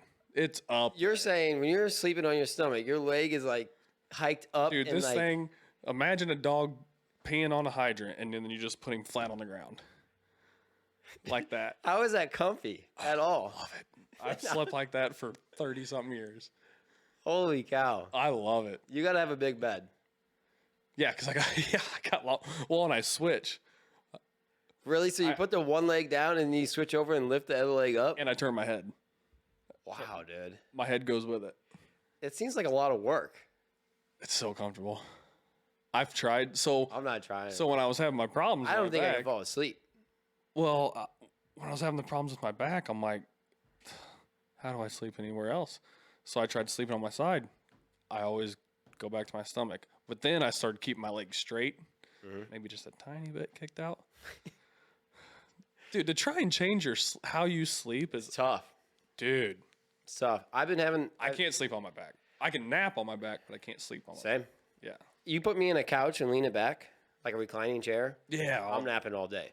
But if I go lay in bed, lay on my back, I'm not falling asleep. No. I don't know why. But I'm bad about sleeping like on my arm. Going numb. I don't think it doesn't usually go numb. But like I have it underneath my pillow and like my head's it might not be directly under my head so it doesn't go numb. But I never noticed it as a problem until like I started having I hurt my shoulder in the gym years ago. And it's usually fine unless I'm doing like a max out week. Like if I'm going really heavy that week, I start to notice in my shoulders sometimes, especially depending on the lifts I do. Yeah. Like and so I have to be cautious sometimes just because I'm not looking to hurt myself. Yeah. That's not why I go to the gym. Yeah. I'm going there to better myself. But there is times where it'll start to hurt, and then when I sleep it on my arm like that, I can feel it in my shoulder. Like when I wake up the next day or when I'm trying to go to bed, I'm like, that's probably not the best for it. Old man. I am, Getting dude. old. It's crazy. Well, that's an injury from the gym. That has nothing. That was just ego lifting when I was younger. That's what it was. I do. So the podcast, and I figured if it got brought up, I was going to bring it up. Okay. I got a bone to pick with Jake Henson on your guys' podcast. Okay. Yeah. So he said that he doesn't. Let's do a shot. Yeah. I'm going to call you out right here, Cheers. Jake. So stand by. I called him out. You can call him out. Did you see that part of it? Mm-hmm. I subscribe. You do subscribe? Yeah. Thank you so much, Ross. Dude. If you guys aren't subscribed, make sure to hit that subscribe button. So Like, subscribe, share with your friends. So yeah, I like talking fitness with you too, and I figured that would probably be part of the conversation. And like you guys were talking about it with Jake and Mitch, and he's like, I work a 12-hour day, and 12-hour day is a long day. Yeah. And it's like he's like, I'm tired, I don't want to go. Gotta have more. It's a discipline. It's a discipline. Has I'm nothing to do with I'm anything. just giving him crap. Well, it's at the end of the day, I love anyone that goes to the gym. Yeah. Yes. Whether it's my gym or any gym, I love seeing everyone in there. And I'm just different than a lot of other people. Mm-hmm. And I do it for my personal self. And I know why I have to also go to the gym. Like I have things that I have to go through that I know I have a lot of extra energy. So I know if I don't go to the gym, I'm going to have that extra energy. And it's coming out in some other places. And sometimes it's good, but sometimes it's bad. Yeah. And I'd rather just go burn it off than find out it comes out in a bad spot. So I don't even risk it anymore. But I also have this thing where it's a mentality where if I miss the gym, I'm beating myself up mentally for not going. A huge part. Yeah, it has nothing to do with actually getting in shape. Yeah. It has nothing to do with anything else. It's just about showing up that day. Yeah. It's about just me showing up. Routine. Yeah, the routine and knowing that I have the mental discipline to show up every day. Yeah.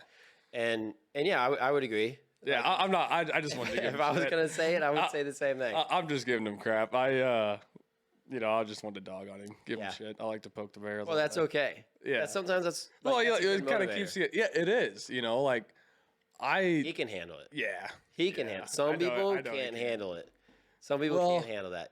I'd kind of, obviously all high school, we all had to work out for sports and stuff. And I They kind just of. made you work out at the school, though, right? Yeah. You didn't have to go and Yeah, but you were kind of in it at that point, just because you were in the routine. And then, after high school, I didn't really do it a whole lot. I just got back into it right when COVID started, I think. Right before COVID started is when I really got back into it. Oh, that makes sense. Yeah. That makes sense. So, What got you back into it? dude. Like, why all of a sudden after so many years? Well, do for it again. one, I just felt like crap. And I was drinking all the time. Felt like crap all around, physically, mentally? Yeah, I was just like, at that age, I was probably, what was that? I guess 4 years ago. My after 21, mid 20s, you know, you're kind of bars and drinking. You can buy your own alcohol, so you're always drinking. And like I was drinking all the time in the week. Yeah. But not a lot. Yeah. But I'd have beers. Yeah. Just go home. That was your way of relaxing during the week. And then I kind of slowly started tapering off. Like, instead of having 6 or 7 beers with a buddy or two or whatever, I went to like 2 to 4, and then kind of just went to 2 drinks a night, and then kind of just had 1. And because you were like feeling, was it like you didn't feel good every night after you drank, or was it just like a mental thing? You're no, like, hey, I just got to the point that I was like, what is this doing for me? Yeah. You know, I don't like feeling like shit. No. From drinking. Yeah. I am the biggest wuss when it comes to a hangover. I think don't some like people feeling just get like so used to the hangovers they don't yeah, even know they what don't. it's like to Yeah, wake up. me now, dude. I do not like a hangover. I understand. The older I get, the more I appreciate Feeling waking good. up feeling good. Yeah. Getting a good night's sleep, waking up ready to hit it. That's where it started. That's where that started coming from. So I started tapering it down, and then I'm finally like, why am I having 2 drinks a night? That's not doing anything. That's not getting me buzzed. But it's also not, you know, I'm not trying to be like a health, you know, person here. Yeah, I'm not a health nut, but I'm like, it's not doing anything for me. So I just kind of quit. And then I was I like, don't think that's health nut, dude. That's not health nut. That's just literally just being a human being. yeah, I was just I like, think that's it's not just doing being a human anything. being. So then I started working out, and looking back, I was like, man, I was like, I'm a tall, lengthy guy. I was skinny.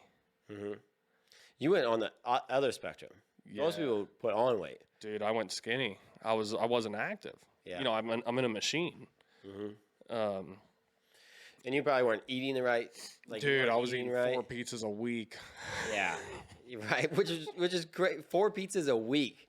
Is that just dinner just to make it easy? Fast. Yeah. I was drinking with my understand. buddies. Yeah. Come home at 9 o'clock and eat a Screw it, pizza throw a for pizza in. Exactly. Yeah. I mean, it is easy. It was super easy. And then I'm like, man, this is, But even after you eat it, you feel like crap. Even the pizza after you eat it. and then just went straight to sleep. Yeah. Well, that's not good either. I was super, super unhealthy for a while. Yeah. What I feel like that it just messes because your body's trying to digest those carbs while you sleep. And I just I've always had a big appetite. Always, you know. And yeah, all the culmination of all that right before you go to bed was not good. But you probably weren't eating it the right amount during the day though. Like you weren't eating enough. That's probably why you got skinny. Yeah. You know, you were just running on energy. Well, and I've come to find out now that my resting carbs, just for me to, if I did nothing all day, how many carbs I would burn, or calories, whatever, which one is it? Calories. probably. Calories, sorry. Like your daily maintenance calories. Yeah, it's pretty high already. Like, I have a high metabolism, you know? So, when I started working out and started seeing a little bit of a difference, like, I started to remember, like, a couple years prior to that, people would ask me, like, if I was all right. Really? Yeah, so it wasn't, you know, I had some pretty rough times, you know, with short passing and everything, and at that age and drinking and stuff, it's like, you know, people were worried about me. I didn't like, that's not how I dealt with the pain, though. Sure. Because I knew what would happen if I drank. So, but I just had a lot of like stress and, you know, anxiety inside, and I got really skinny. And then I started working out, and people are like, you look a lot better. Sure. And it was at that point when I realized and looked back at the pictures of like, holy crap, I didn't even notice it. Yeah. Other because people it's so gradual, and you just see yourself in Yeah. the mirror every single day. Yeah. You don't realize it. I started to understand why people, you know, were like, are you okay? You know, I started to realize that years later, you know, so now I'm like 3 or 4 years into it, and it's Running a on routine. caffeine then, or what was it? I don't know. Running on skin and bones is what it was. Like, you were just just working all day and just keep your mind off it, and you get off and go hang out with friends? three big meals. I used to, chew tobacco. I mean, I chew the Zen things now, but Sure.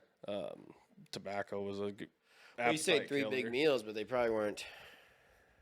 Healthy ones.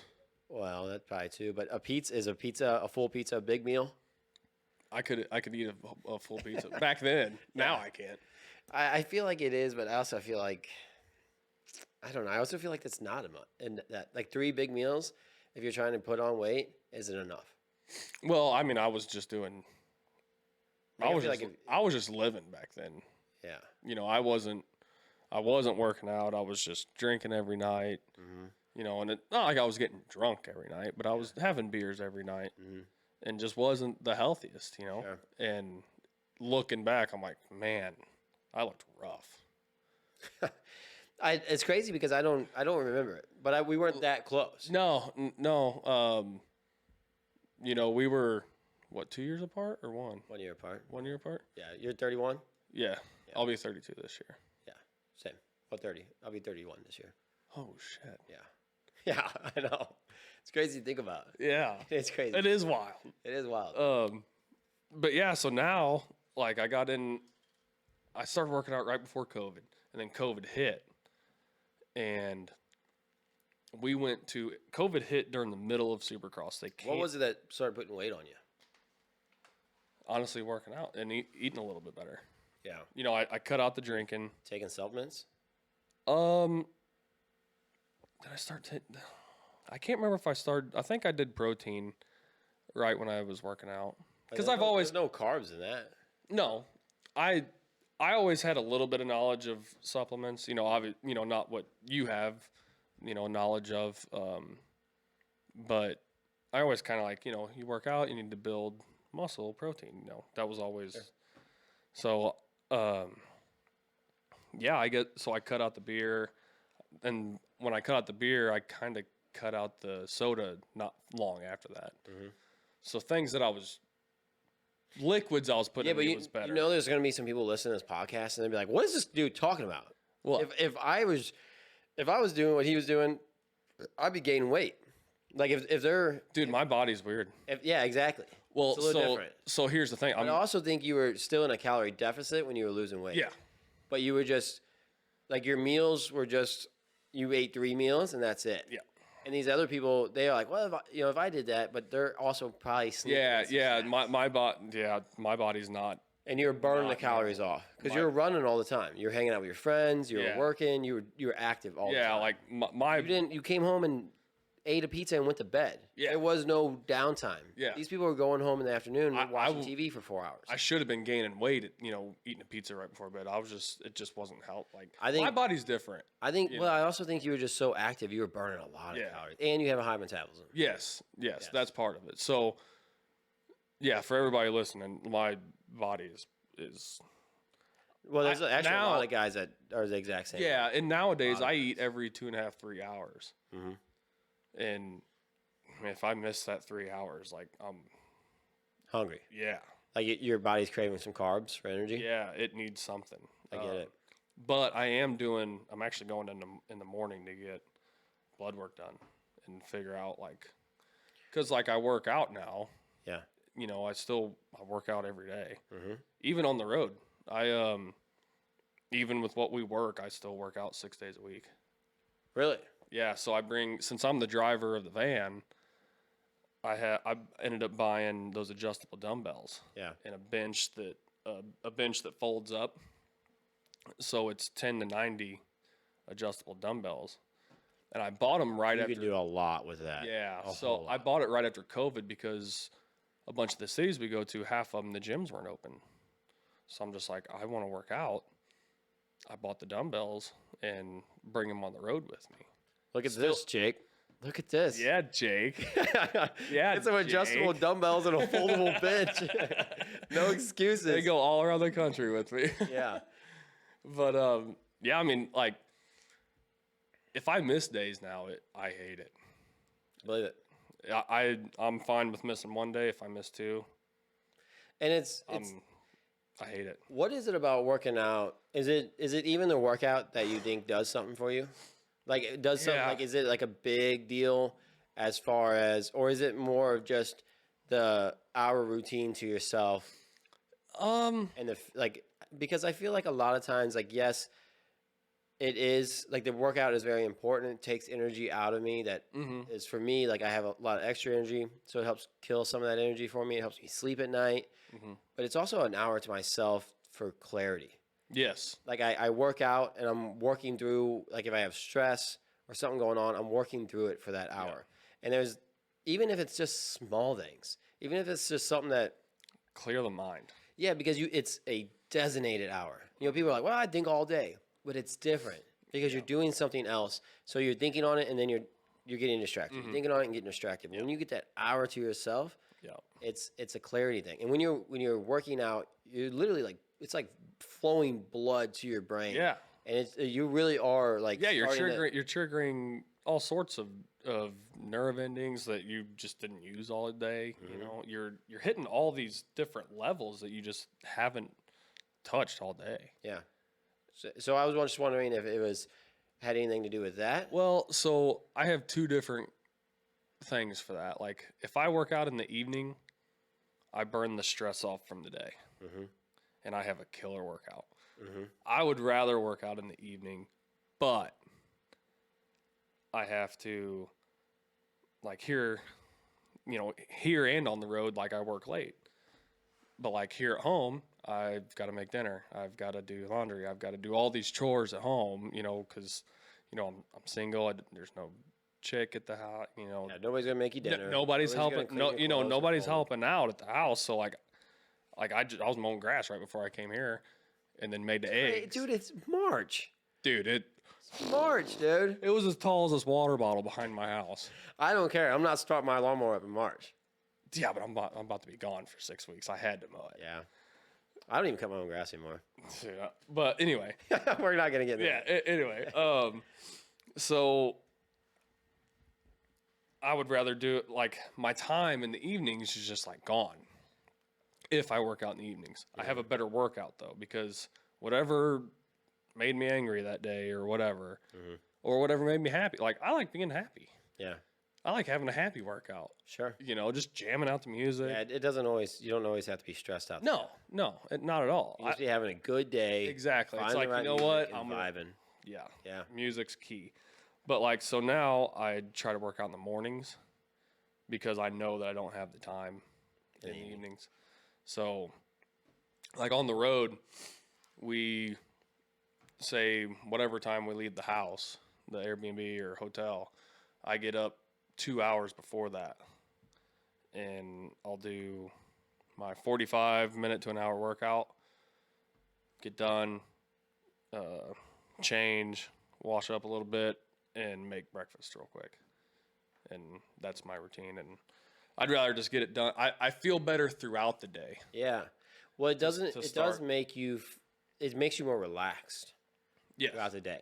It starts it off with a clear mind, in my opinion.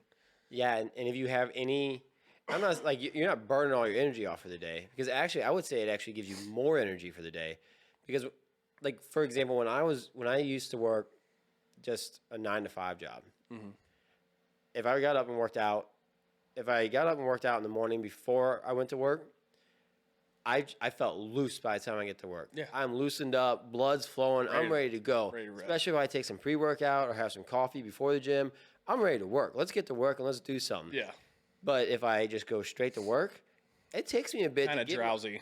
Yeah, I haven't woke up. I haven't got no blood flowing. I'm still stiff. Like, I need to start getting going, and I have to, like, all right, come on, let's go over and do this. So on the days that I worked out before it, my production levels were so much better. Yes, So totally much agree. better. And even for an employer, if they would be like, hey, we'll pay for your gym membership if you go before the gym every day. Yeah, I think guarantee. see a better productivity, Oh yeah. in my opinion. Oh yeah. Especially Guarantee thanks to it. that pre-workout. I love pre-workout. It's amazing stuff. I love it. It's amazing stuff. Wake up at 5:45 and drink pre-workout. Dude. You drink any water before it? Sometimes. Depends. Nope. I can't start a morning on just straight caffeine. I got to get something in my belly first. But I know a lot of people like that. I do know a lot of people like Dude, that. I love it. I love that pre-workout. When I had a lot of stress at my work, I would get up and I would work out in the morning before work, because if not, I was just so stressed. But if I worked out in the morning, I just feel like, I don't give a damn. I don't even care. Like I already beat myself up. I already worked out hard, and all that just stress and anger that I had from work being so stressful. Yeah. It was just like, whatever. I still see that my afternoon workouts are still better than my morning ones. Mine, As much as I hate to say it, I try and push hard in the morning, but it is hard because your body's not completely warmed up yet. yeah, So it's hard to tell yourself, hey, we're going to come in and we're going to like push some heavy weight today. Yeah. Because your body's not quite ready for that yet. Yeah. But if you worked an 8-hour day, 10-hour, 12-hour day, you're loosened up. well, and I'll think about it all. If I don't work out in the morning, I'll think about it most of the day. Like, man, it's, chest and tries. I'm going to Kill it get today. after it. I'm going to ruin these things. Yeah. Well, yeah, that's funny. Maybe at one point, I go through phases in my life where I'm like really obsessed with the gym and I want to lean out and I want to get in really good shape. And then there's times in my life where, because you don't do that every day. What? Do you? Like think about the gym? Like you're thinking about gym after? If I miss it in the morning, Uh-huh. I have to do it that night. Have to. But you're thinking about it all day? At least the afternoon. Really? Dude, I like it. It's really given me, like, it's not, I just enjoy it. I feel it just makes you feel better, in my opinion, and it does. It releases something. Sure it does. It releases something in your body. Oh, when you leave the gym after it, you're hyped.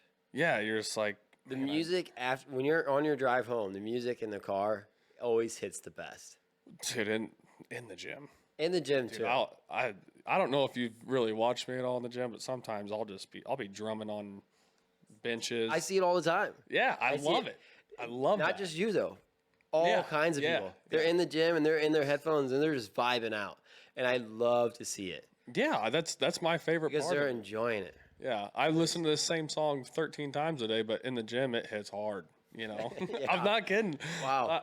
I'll listen to for 2 weeks. I'll listen to the same 4 songs in the gym, and I'm just getting after it. Why are they Pre-workout helps. are they just like your pump up songs? Yeah, like if I go through a phase with songs, Sure. I can burn a song out pretty quick. What's one of your favorites right now? You got like a top 2?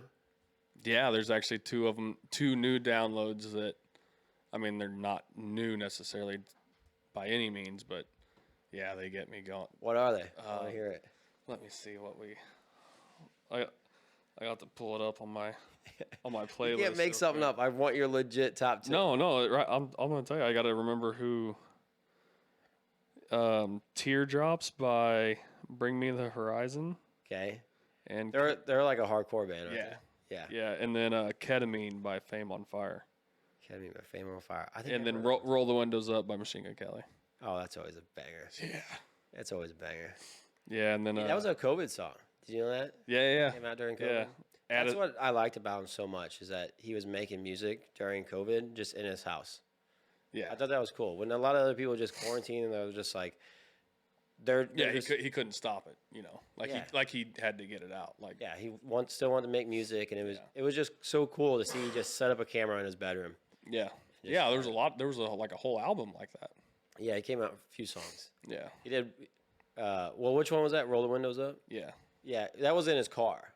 yeah. He did that one. He sat out in his driveway in his car Mm-hmm. and did that one. There's another one that I was thinking of that he was sitting in his bedroom. Do you know what that one is? I've watched every single one of them. Dude, I went to his concert last year. Yeah. Good. I haven't been to a ton of concerts in my life. I've been to a good amount. Best one, Where was it at? Kansas City. I went with Taylor's cousin, Brandon, and Kiri and Luke. It was a good time. Did he play a lot of his rock music, or did he Dude, play any rap? everything. Did he Everything. play any rap? He played it all. Really? He literally played it all. Really? Everything I wanted to hear, he played. Wow. Yeah. He could, because he does put out some bangers. Yeah. People want to hate on the guy because he's dyed his hair and he's I- changed his clothes, whatever. I had no idea who he was 5 years ago. No idea. Really? He came to a Supercross. And Alex he's a fan of him or listens to his music. He goes, Machine Gun Kelly's here, and I'm like, who the hell is Machine Gun Mike? Like, I had no idea who the guy Yeah. was. Yeah. And Did you get to meet him? No, I didn't even know who he was. I Yeah, you didn't even think it was didn't really important. care. Yeah. Sure. And then 2 years later, started listening to stuff, and I'm like, holy crap. Do you know any of his old stuff? He's got some really good like stuff from back in the day. How old? 2011. Oh shoot. He was, dude. I remember when he was playing the Blue Note in Colombia. Really? Yeah, and he would make his own CDs, and he would like print out No little things kidding. and slide them in there, and he'd give them out to people. Yeah, Damn. yeah. There's a couple guys from our area that have pictures with him, like way back in the day. Yeah, I got his LD or his Hotel Diablo key. I got a key to Hotel Diablo. I went to his concert too. Whenever Hotel Diablo came out, and he was like that whole album was a thing. Yeah. I went to that concert. It was a cool time. We had VIP Dude. passes and stuff. He put on a show. He I'm sure he did back then too. he's always been A this performer. crazy performer. Yeah. He's just cool. I'm a big fan of him because he's very talented. He makes a lot of good music. And for his music personally, I found like very inspiring, like as I was coming up and like I was trying to work hard because he was coming from the same thing. He was this boy from Cleveland, this just white boy from Cleveland who started to rap, and like he had confidence in himself, but nobody believed him, and he's just like in his music, he's like, I'm gonna do it. Like that's the vibe I got from it, and I liked seeing somebody like that was like trying to come from nothing to something. Yeah. Because I felt like that's exactly where I was at. Well, and I feel like he can do one and 2 or 3 different kind of styles too. Mm-hmm. You know. He's certainly like it's funny because he did the diss track on Eminem. Did you know that? Yeah. And then Eminem fired back, and then now like the running joke is he dissed him so hard he switched to rock. Yeah. But he was doing rock songs. Yeah. Way back when he was doing rap, and he's a true music lover. Well, and he mixes them up. Yeah. He'll throw some rap in a rock song. And it's just like He'll still throw out some Yeah. rap songs every now and Yeah, then. I love it. I had no idea who the guy was. Came to a Supercross, could have met him, didn't know who it was. Yeah, you should have. 2 years later, listen to us. I bet he's got crazy energy. Like I bet meeting the dude is just insane. Yeah. Because he's just done a lot. He's been in a lot of movies. He's made rap music. He's made rock music. Really creative. Very creative. Very passionate. Yeah. Just very talented, dude. Yeah. He can play all kinds No, of. I agree. I think he started out on the violin. I think his dad bought him a violin. I think that's what he started on. That's wow. Yeah. If you like really start like watching some of his old stuff. Looking in depth into it. And Yeah, I think so. I think started that's out the how it all- violin and then like he's very young. yeah. Very young started out on one. I think I could be wrong, but I think that's how his whole like music path came about. But he could always play the guitar. Swing Life Away was like one that I remember. I don't think I've heard of that one. Oh, you need to listen to it. It was one of his early rock songs, way before you ever even thought he'd be playing. Like I'll have to turning check rock. that out tonight. It's a good one. He came out with one that was trying to think. He basically it was when he was making rock music, and it was just randomly like one day just came out with a song, and he went to therapy, and he got out of therapy, and he was still like full of anger, and like he was going to this therapy for the anger and stuff, but he went to therapy, came out of it, and he was at a stoplight and had an altercation at a stoplight, and like got out and fought a dude at a stoplight, and then went home and made a song about it, and it's just like it is like the like most hardcore like headbang type song, but it's just cool that he does stuff like that. Yeah. Like it was literally just about like, and it was so, what's the word I'm thinking of that's like back and forth, like juxtaposed. Yeah, well, maybe not controversial, but like a juxtapose, like because he went to therapy for anger and then literally got in a fight at a stoplight because he was raging. Yeah, it was just like so like back and forth. It was just, and it was funny. Jekyll and Hyde. Jekyll and Hyde, is that the word? Yeah. I don't know. Right? People say that. I don't know. Like, Google it, Jimmy. look up Jekyll and Would you- Hyde. Isn't it Jekyll and Hyde? Yeah. It's I like don't know. I think juxtapose was actually the word I was looking for.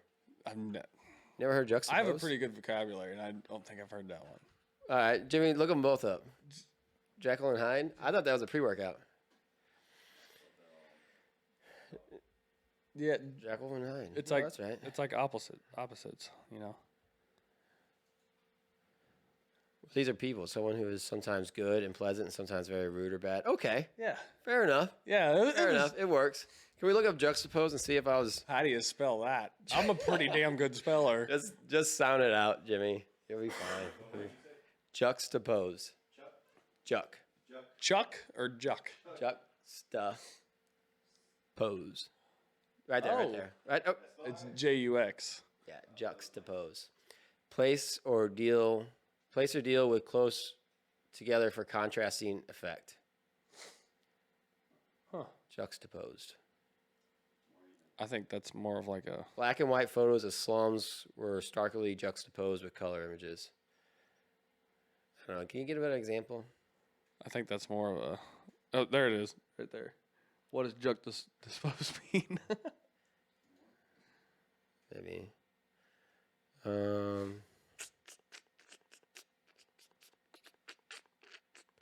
That hit the drop down by people also ask. Try that one. First one.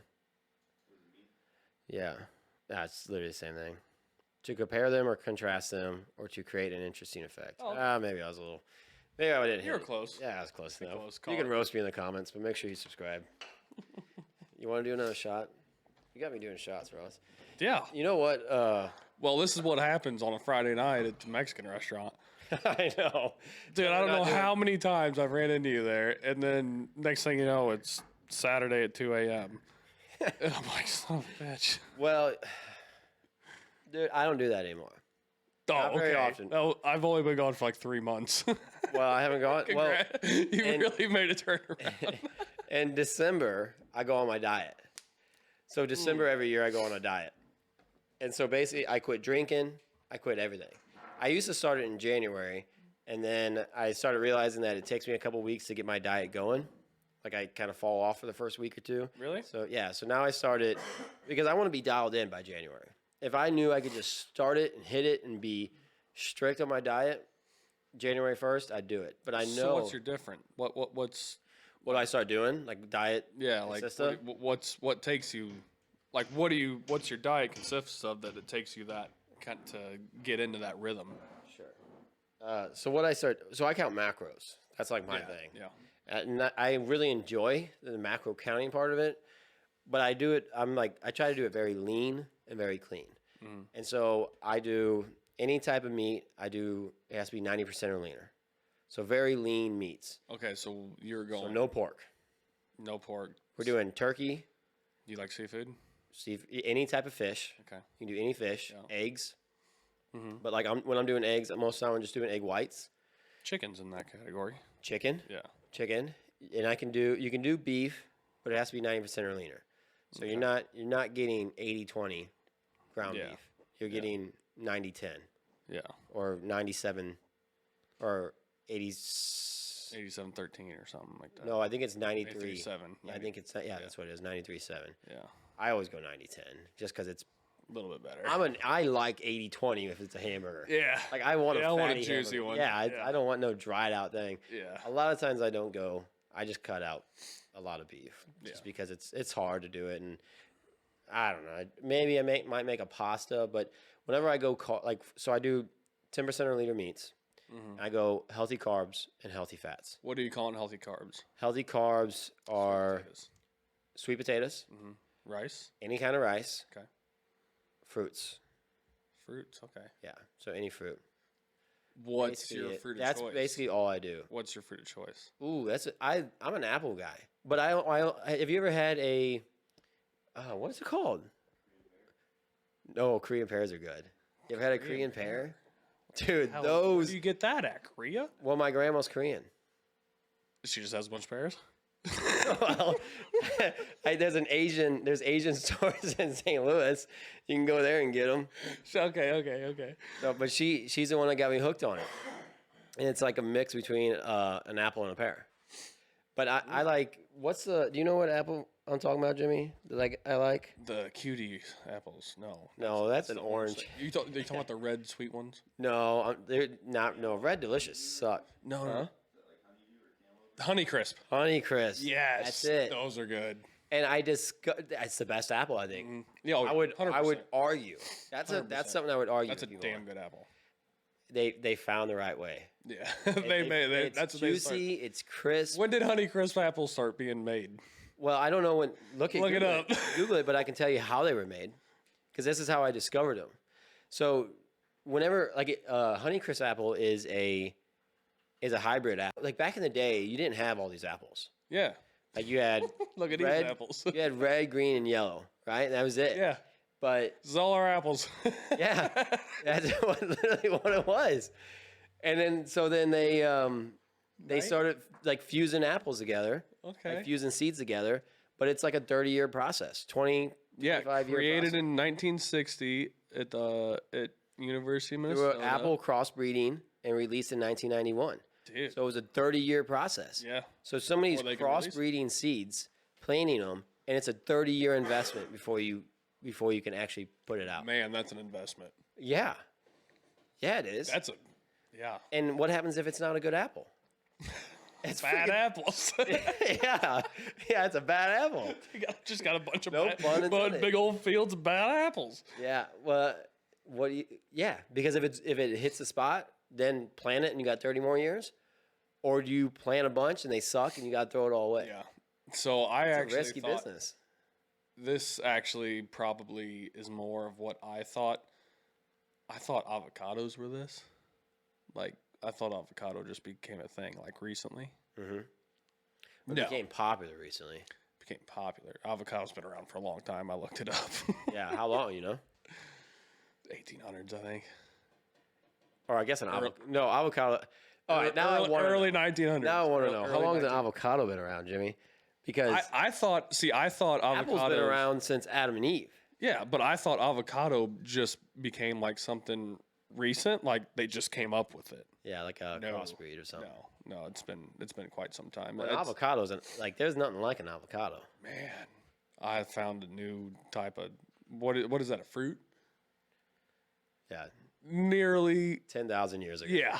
So the creation. Not even the 1800s. So, I forgot who I had this conversation with. I was like, avocados were just the thing like 40 years ago. And they're like, you're high. And I'm like, no, they have. Yeah, They're like, look it up. And it said 10,000 years. And I was like, yeah. oh, huh. They just became popular. Yeah. It Are you a became fan real. of them? Dude, I love them. Really? You, I can't get into them. and avocados? Or like everybody loves guacamole salad and stuff. I'm not a huge fan of guacamole, but I know that's avocado. But man, It's not for me. I'd pick that brown one out right there and eat it. Well, I good. say I'm not a big fan, but also I've never just bought a good, because you got to find the right one, right? Yeah, you want them mushy. I screwed up first eating them. I thought you wanted them hard. Do you like your fruit hard or mushy? Like you like you like it green, or you like it like a little? I mean, Yes. I want an apple hard, but I don't want a banana hard. I like a banana green. Ugh. I like all my fruit on the green side. No. I do, dude. If I'm No. at it, I don't know why. Man, that's like, I don't want a mushy banana. I don't want like a one with brown spots on it, but I want it to like be kind of that buttery taste, or that buttery I like the green, texture. like crispy. Dude, one. I hate it when I bite into a green one. Like when you peel it back and you know it's going to be like kind of hard, you're just like, Not me. can't wait. Not me. That's how I want it. That's weird. I don't think so. Well, I mean, for me. Might not be for you. Yeah.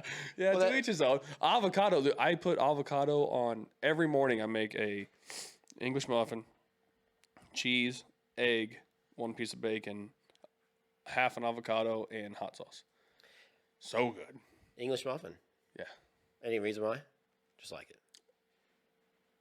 I don't know if it's true, but I think that it's healthier than bread. What? Healthier than bread. You should try. It's probably not. You should try Dave's Killer Bread. That is stuff that? hits. It's a bagel. They make it in bread too. I don't want it on a bagel. It's a multigrain. That when I go to healthy carbs, that's why I go Dave's Killer Bread because it's a multigrain. Where do you get it bagel. at? Walmart. You get it at Walmart. They sell it everywhere. It's $7 though. Is bagels. Is You ready for this? yeah. Is before you take it, is English muffin better than just regular bread? I don't know. Oh, and I only say that because I don't have a lot of English muffins. I would say you're talking regular like white bread. Yeah, like Wonder Bread. I would say no because I know I'm gonna offend you, but I gotta give my honest opinion. I honestly don't even know. Really? I just think there's a lot of things in my life that I think I'm like, this is probably No, you're saying healthy wise. healthy. Yeah. I thought you were asking for my opinion. On what? Oh, like what was better? Oh no, I'm saying like, what do you Health wise. What do you think? I couldn't tell you. I couldn't tell you. What is English? To me, I think that the English muffin would be healthier than just regular bread. I'm sure who makes it too. I never looked it up. It's just an assumption. This is my diet. I just make assumptions on God. what's better. No, dude, you got to get a multigrain bread. That's healthier. A multi-grain English muffin kind of sucks, though. Well, usually the healthy stuff does suck. Like back to the diet thing, I can't have like any sauce on anything because I get carbs in it. You can't have hot sauce? You can have hot sauce. Oh, well. You can have hot sauce and you can have mustard. What about like a spicy mustard? Yeah, I think so. So I like me a spicy mustard. I don't like regular. I don't like regular yellow mustard. I You know like it? You like it, Dijon's Jimmy? fine. You like yellow mustard? Oh, I love it, dude. Yeah. You give me a brown, I'm putting mustard You on. give me spicy Dijon mustard? Dijon's Oh. good. You ever put it on salmon? No, dude, I can make a good salmon. I don't need nothing on my On it? salmon. Well, okay. Really? Just blackened? Yeah. Really? I marinate it for 30, 45 minutes. And what? I'm not telling you that. God thinks I'm gonna tell my marinade. Fine. All right. Cheers. How about I make it for you one time? I'm down. So our new guy, Matt, on the crew, he's like 23, pretty young. So like this whole traveling thing's like super new to him. He'd never really been out a whole lot. And we get Airbnbs now a lot, and I make 2 dinners a week basically. I used to do it every night and it was just too much.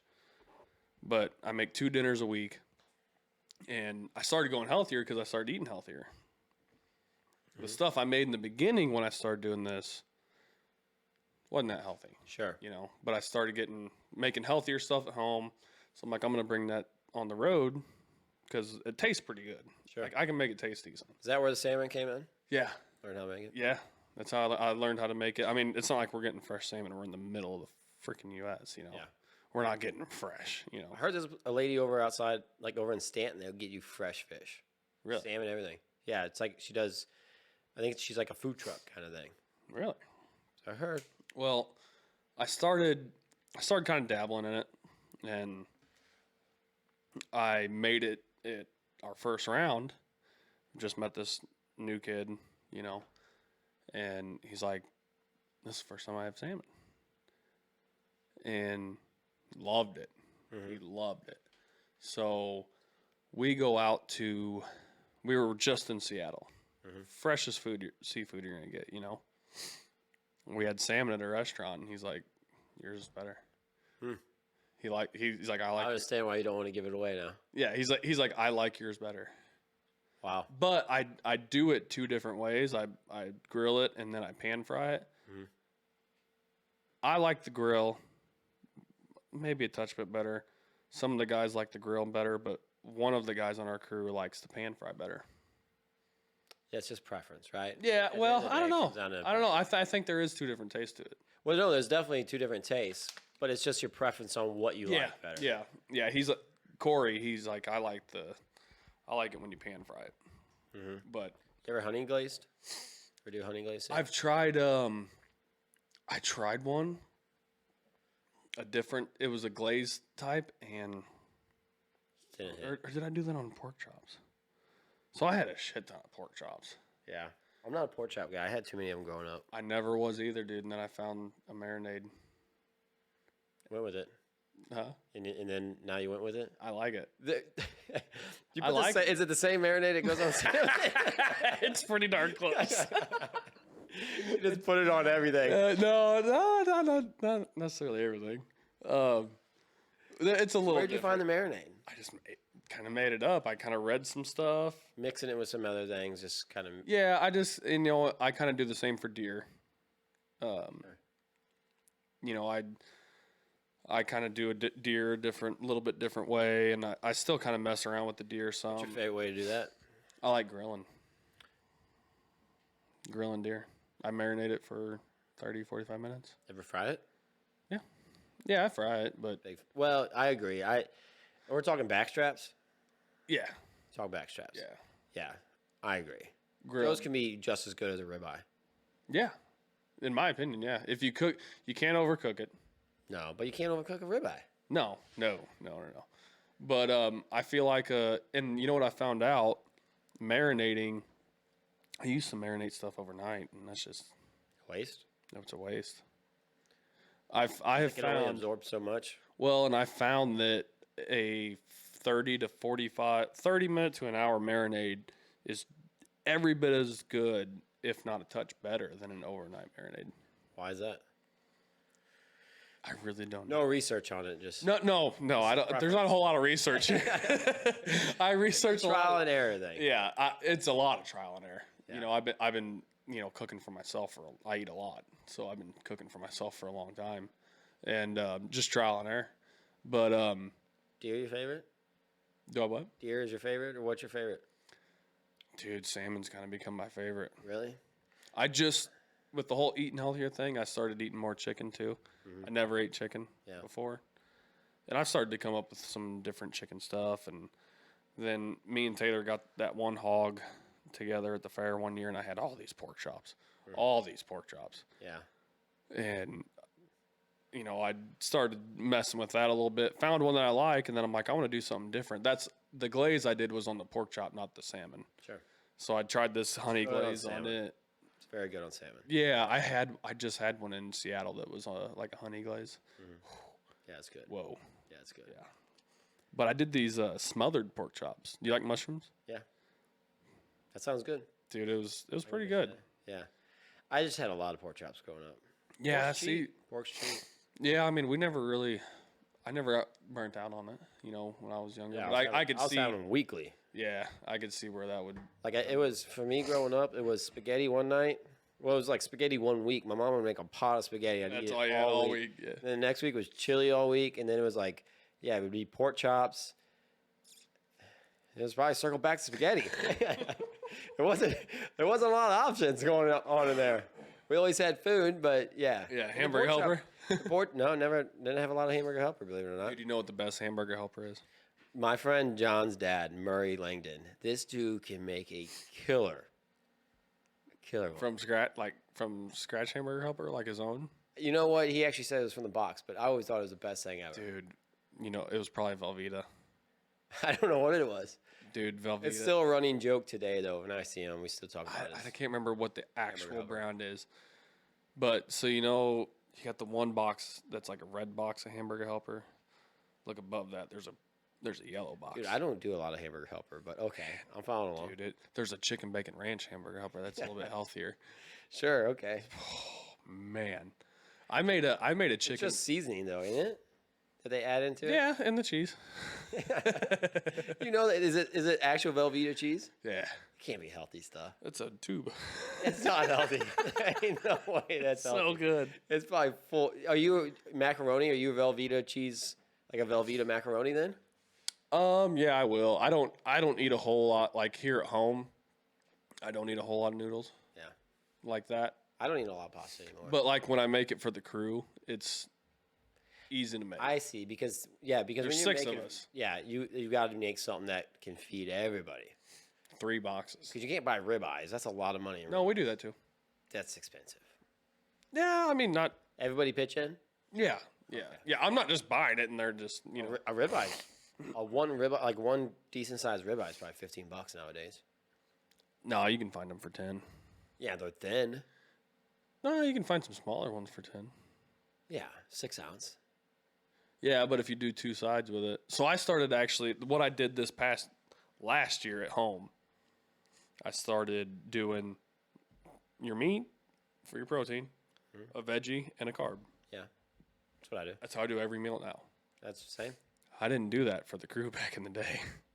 Like, So what'd you do? Just steaks? we just did Everybody. whatever was easy. Sure. We would get a big one of them frozen lasagnas, Sure. stuff like that. I'll do that. I'll only do that if it's like maybe a Sunday. I don't feel like making a bunch of stuff, making a mess, Yeah. having dishes.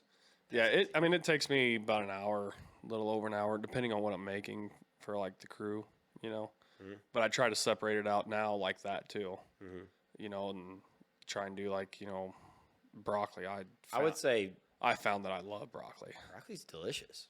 Put some You- spices on it. You know what you should do if you haven't done this? It's very simple. Buy like a head of broccoli, right? And just break it up into big stalks. Put some oil on a pan, a little bit of oil in a pan.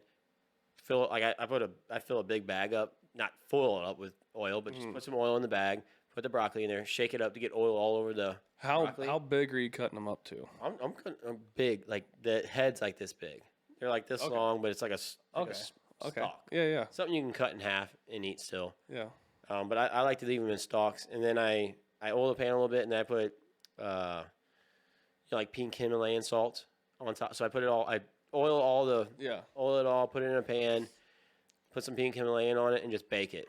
Love it that way. Yeah. Love it that way. You know what I found? So simple, so fast. I so used to good. get frozen broccoli and then do it. Yeah, it's just not the same though. Dude, I just started getting the fresh stuff. What a difference. Yeah. Holy crap. Yep. Amazing. Yep. So fluffy. Yeah, and it just tastes better. Yeah. Like the frozen stuff, it's just like so small. That's what I started out with though, and I was like, this is good, this is healthy, I can do this. Yeah. And then I started getting the fresh stuff and I'm like, holy crap, this is good. And honestly, I think it takes maybe a little more prep time, but not really much more. For the taste, you can't Worth beat it. it. You can't beat it. But where was I at with that? Yeah, so like we'll do hamburger helper, and I'll still put like green beans or a broccoli in there. A veggie. Yeah, a veggie. Right, you need a veggie. Because you already got your noodles and then your Carbs. meat. Yeah. But I know where I was going with this. They didn't have that Velveeta. Oh, cheese. Well, they didn't have the Velveeta Hamburger helper. hamburger helper, gotcha, the chicken bacon ranch one. Yeah. So I'm like, I'll just make my own. Uh-huh. So I got Cracker Barrel noodles, the cheesy noodles. Just a style cracker. Yeah. Yeah. So and then I cooked the chicken, and then I got. Do you warn these guys when you're doing stuff like this? No, they thought I just have made this for a while. I'm like, this one's like, I put this one together myself. So I made the chicken. Sure. I cooked a bunch of bacon, cut it up. I put a little bit of buffalo in there and a little bit of ranch, made it like a buffalo chicken bacon ranch. The only thing scary about when you're whipping up something new like that is you don't know how much of what to put in. Yeah. So it's very easy to go a little overboard on it. I guess you just go light and you try it out. Yeah. But if you go overboard, Well, and that's why like I try things at home during the off season, and then I'll bring that to like, okay, I know I can scale this out from 1 person to 6. sure. So that's when I'm like, okay, I got something new. Like this year, I had a bunch of new stuff to make on my 2 nights a week that I make for the crew, and they're all loved it. Yeah. But now it's like we're further enough into the season where it's like I don't have nothing new to make. Yeah. I don't want to like But try you something can't new. always be making something new. No, because like I know how much time those meals take to make. Yeah. I don't want to spend 3 hours making them. No. Because After a 14-hour day, you're like, I want to make something in 45 minutes or an hour. yeah, because I want to go sit down. Yeah. I'm tired. I get it. There in the beginning, I made breakfast and dinner every day For the guys too. for all 6 of them. Screw that. You can make your own breakfast. It was sucked. Yeah, you can make it. They can It make their own sucked. breakfast. It Dinner. was good. I made 2 or 3 different kinds of breakfast. Like did wraps, sandwiches, just regular bacon and eggs. You didn't do lunch for them though. No, not lunch. Yeah. We usually have to go out and eat somewhere for lunch. But Well, you were buying meal replacement for me for a while, didn't you? yeah, I actually need to get some. I should have got that today. Damn it, because I bought pre-workout today. Oh. I should have got the meal replacement too. Yeah. That's just on crunches, like a day, like it. No, when I gain the most is when I have that meal replacement. Because you got that extra calories. Mm-hmm. Yeah. I do it at about 10 o'clock in the morning. Yeah. It does help. It really does help. I can honestly see it. But like I said earlier, I'm actually doing a blood draw tomorrow. Are you going to a clinic or are you going to So I went through where Billy used to work, Atkinson. Gotcha. His gym. Mm-hmm. He kind of filled me in on everything about, like, go get your blood drawn. You can kind of really figure out what's going on with your body. It's very important. Yeah. And the only reason I ask that is because there's some people that will try to go to their local doctor office and they're trying to, they try to get their blood drawn. A lot of times they don't want to give you a full blood panel and you got to ask for a full blood panel. Well, even when you do it, you have to pay. I think I was just talking to a gentleman in the gym the other day. He had a full blood panel done, and insurance. Total, it was $1,400. I think it was $1,100 or $1,400. Insurance paid all of it, but $400. So he still had to pay $400 out of his pocket for a full blood. And you can go to a specialized clinic and get it done $100, $200. So I just kind of ran into the same problem. So I had my consultation with at the gym. Like, all right, we'll set you up with, whichever, Quest or LabCorp, whatever, to get your blood drawn. Then we'll review that and we'll have another consultation and figure out what's going on. So I just got like, hey, your insurance doesn't cover it. And it's like, oh, well, go figure. I pay all this money for it. Dude, health insurance, I hate it. Yeah, sucks. I hate it. I pay ridiculous amount. Yeah. And I get nothing. Yeah, and then when you need it, it's not even. They're not going to cover the blood draw. Yeah. So, okay, well, Quest is $4,000 just to do a blood panel. That seems crazy. Dude, I can show you I think it was on a text. Yeah. $4,000? Yeah. They said You're not going to do that, are you? They said LabCorp's 500. I said I'll go to LabCorp. I was going to say Quest is a doctor's office. Yeah, I mean, they just do lab work. Where are they out of? They're everywhere. Okay. Quest is But it's not a specialized office? No, Quest is a nationwide, like, lab blood drawing type Gotcha. deal. Is there anything you're concerned about? I gotta blow my nose. Well, you want to wrap it up? We're probably 2 hours in. Oh, yeah, I don't know how. We're probably longer than 2 hours in. Jimmy, what are we? Oh, well, you don't know because that's... Yeah, they cut into quite a few chunks. It's like every time I go to switch to that, it like Wants to stop it? a new clip or something. But I would say roughly 2 hours, 20 minutes ish. I see. Well, we can finish this little part up and then, Sure. yeah, we'll just call it a night. Yeah. I don't think that I wouldn't think that I have low T. Because, like, I have pretty good energy through the day. Yep. So that's why I'm really curious what's going on. Yeah. Like, I work out 6 days a week, if not 7. Yeah. Because I hate skipping a day. Yeah. I eat pretty good, like pretty darn healthy, more than normal people would, more than a normal diet. Yeah. I'm not counting macros like you, but I'm very conscious. Well, I only do that for a couple months. Yeah. Yeah. And I just do it to lean out, and then So usually life starts to suck, and I quit it. but I'm still the same weight.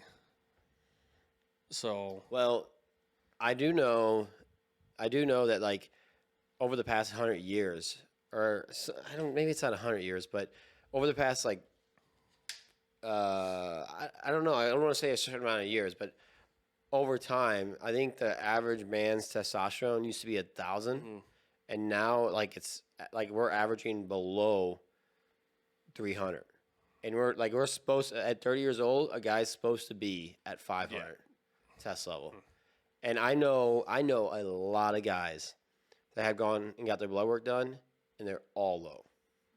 A lot of guys. Yeah, I mean, But you learn a lot more when you get your blood work done too. well, and I should have done it a year or two ago, because I've been at this plateau for a year and a half. yeah. One of the guys at work gives me shit. You working out for 3 years, been the same size. Wow. I'm just like, yeah, but I feel better. Like I'm not trying to go for like size. Yeah. Would I like to be a little bit bigger? Yeah. Like I'd like to be like 15 pounds more. Well, you always hear the argument that you always hear the people that like work all day, do like a hard like job, construction, whatever.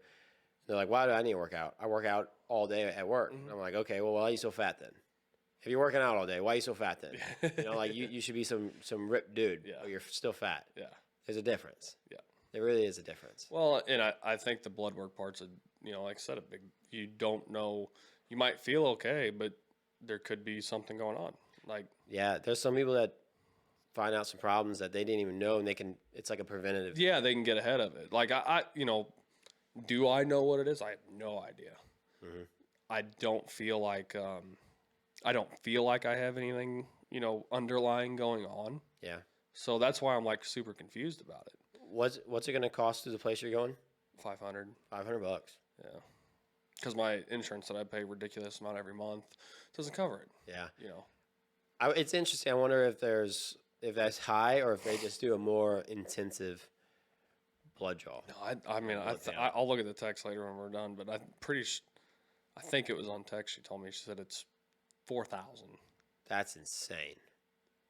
And they prefer to go to Quest. Like we'll do, if you're gonna pay out of pocket, we're fine with LabCorp. Dude, I almost wonder if you should contact. So, like, I know a guy. He owns a place called Man Up Testosterone. His name's Jeff. Yeah. You told me you were telling me about him. I almost think that because I know some guys that got some blood work done recently. It was $100, $200. Well, are they getting it done? Apparently, it's full panel, but I don't know. Well, where are they getting it done though? Like at his place? No, these are different places. Yeah. A couple different places. LabCorp and Quest are just like a nationwide lab Someone you trust. company. Yeah. Yeah. Yeah. Like I've been to Quest before. Yeah. On Sure. things before like surgeries and stuff like that. Mm-hmm. But it's just a nationwide type brand. Yeah. Just trust them. Yeah. Sure. Yeah. But yeah, I'm anxious to see. Yeah, I'd be interested to see too. Because like what comes about it. Like you should let me know in the gym sometime. oh yeah, definitely. Because I don't go around telling anybody, but it is kind of nice, and it is also nice to share stories because a lot of men are not going to talk about some of the stuff that's going on with them, but for some reason they feel comfortable talking to me about it, and it is secret with me. I will never if someone tells me something, but I might share their story. Yeah, just you're not naming it out. I'm not saying like, hey, this person's got this problem going on, but it is nice to be able to talk to somebody that comes to me and they're talking about some of the problems they have, and they're talking about wanting to get blood work done. Yeah. And I'm like, well, I know another gentleman that has the same exact problems. Went and got his blood work done. He's a little low on something, Had and it helps him out. XYZ, and Yeah. And so it is. I love hearing about it, and it's just having the knowledge to be able to share with other people. 'Cause Yeah. Not a lot of people have a platform to be able to share with people, and I have the podcast here. I have the gym, where is a very vital place that most people are actually worrying about it there, and so I feel like it's almost a little bit of my responsibility. Yeah. To be able to pass along. No, some help and I'm information. like anxiously awaiting it. Like, Yeah, I bet it's cool to see. yeah. So like, because I told her on my first week off, I've only had 2 weeks off. This is my second week off this year. So like, my first week off, I had my consultation with him, and she's like, all right, well, let's schedule a blood draw. And I said, okay, here's the deal. I'm gone for this. I'm home a week, and then I'm gone. She goes, okay, well, we'll try and do your blood draw on your next week home, and then we'll get that, figure everything out, and then when you come home, we'll have our next consultation, and we'll know from there like what we need to do and which way, what direction to go. So when you do it, I do the blood draw in the morning. okay, and then they can just send you anything over an email or whatever.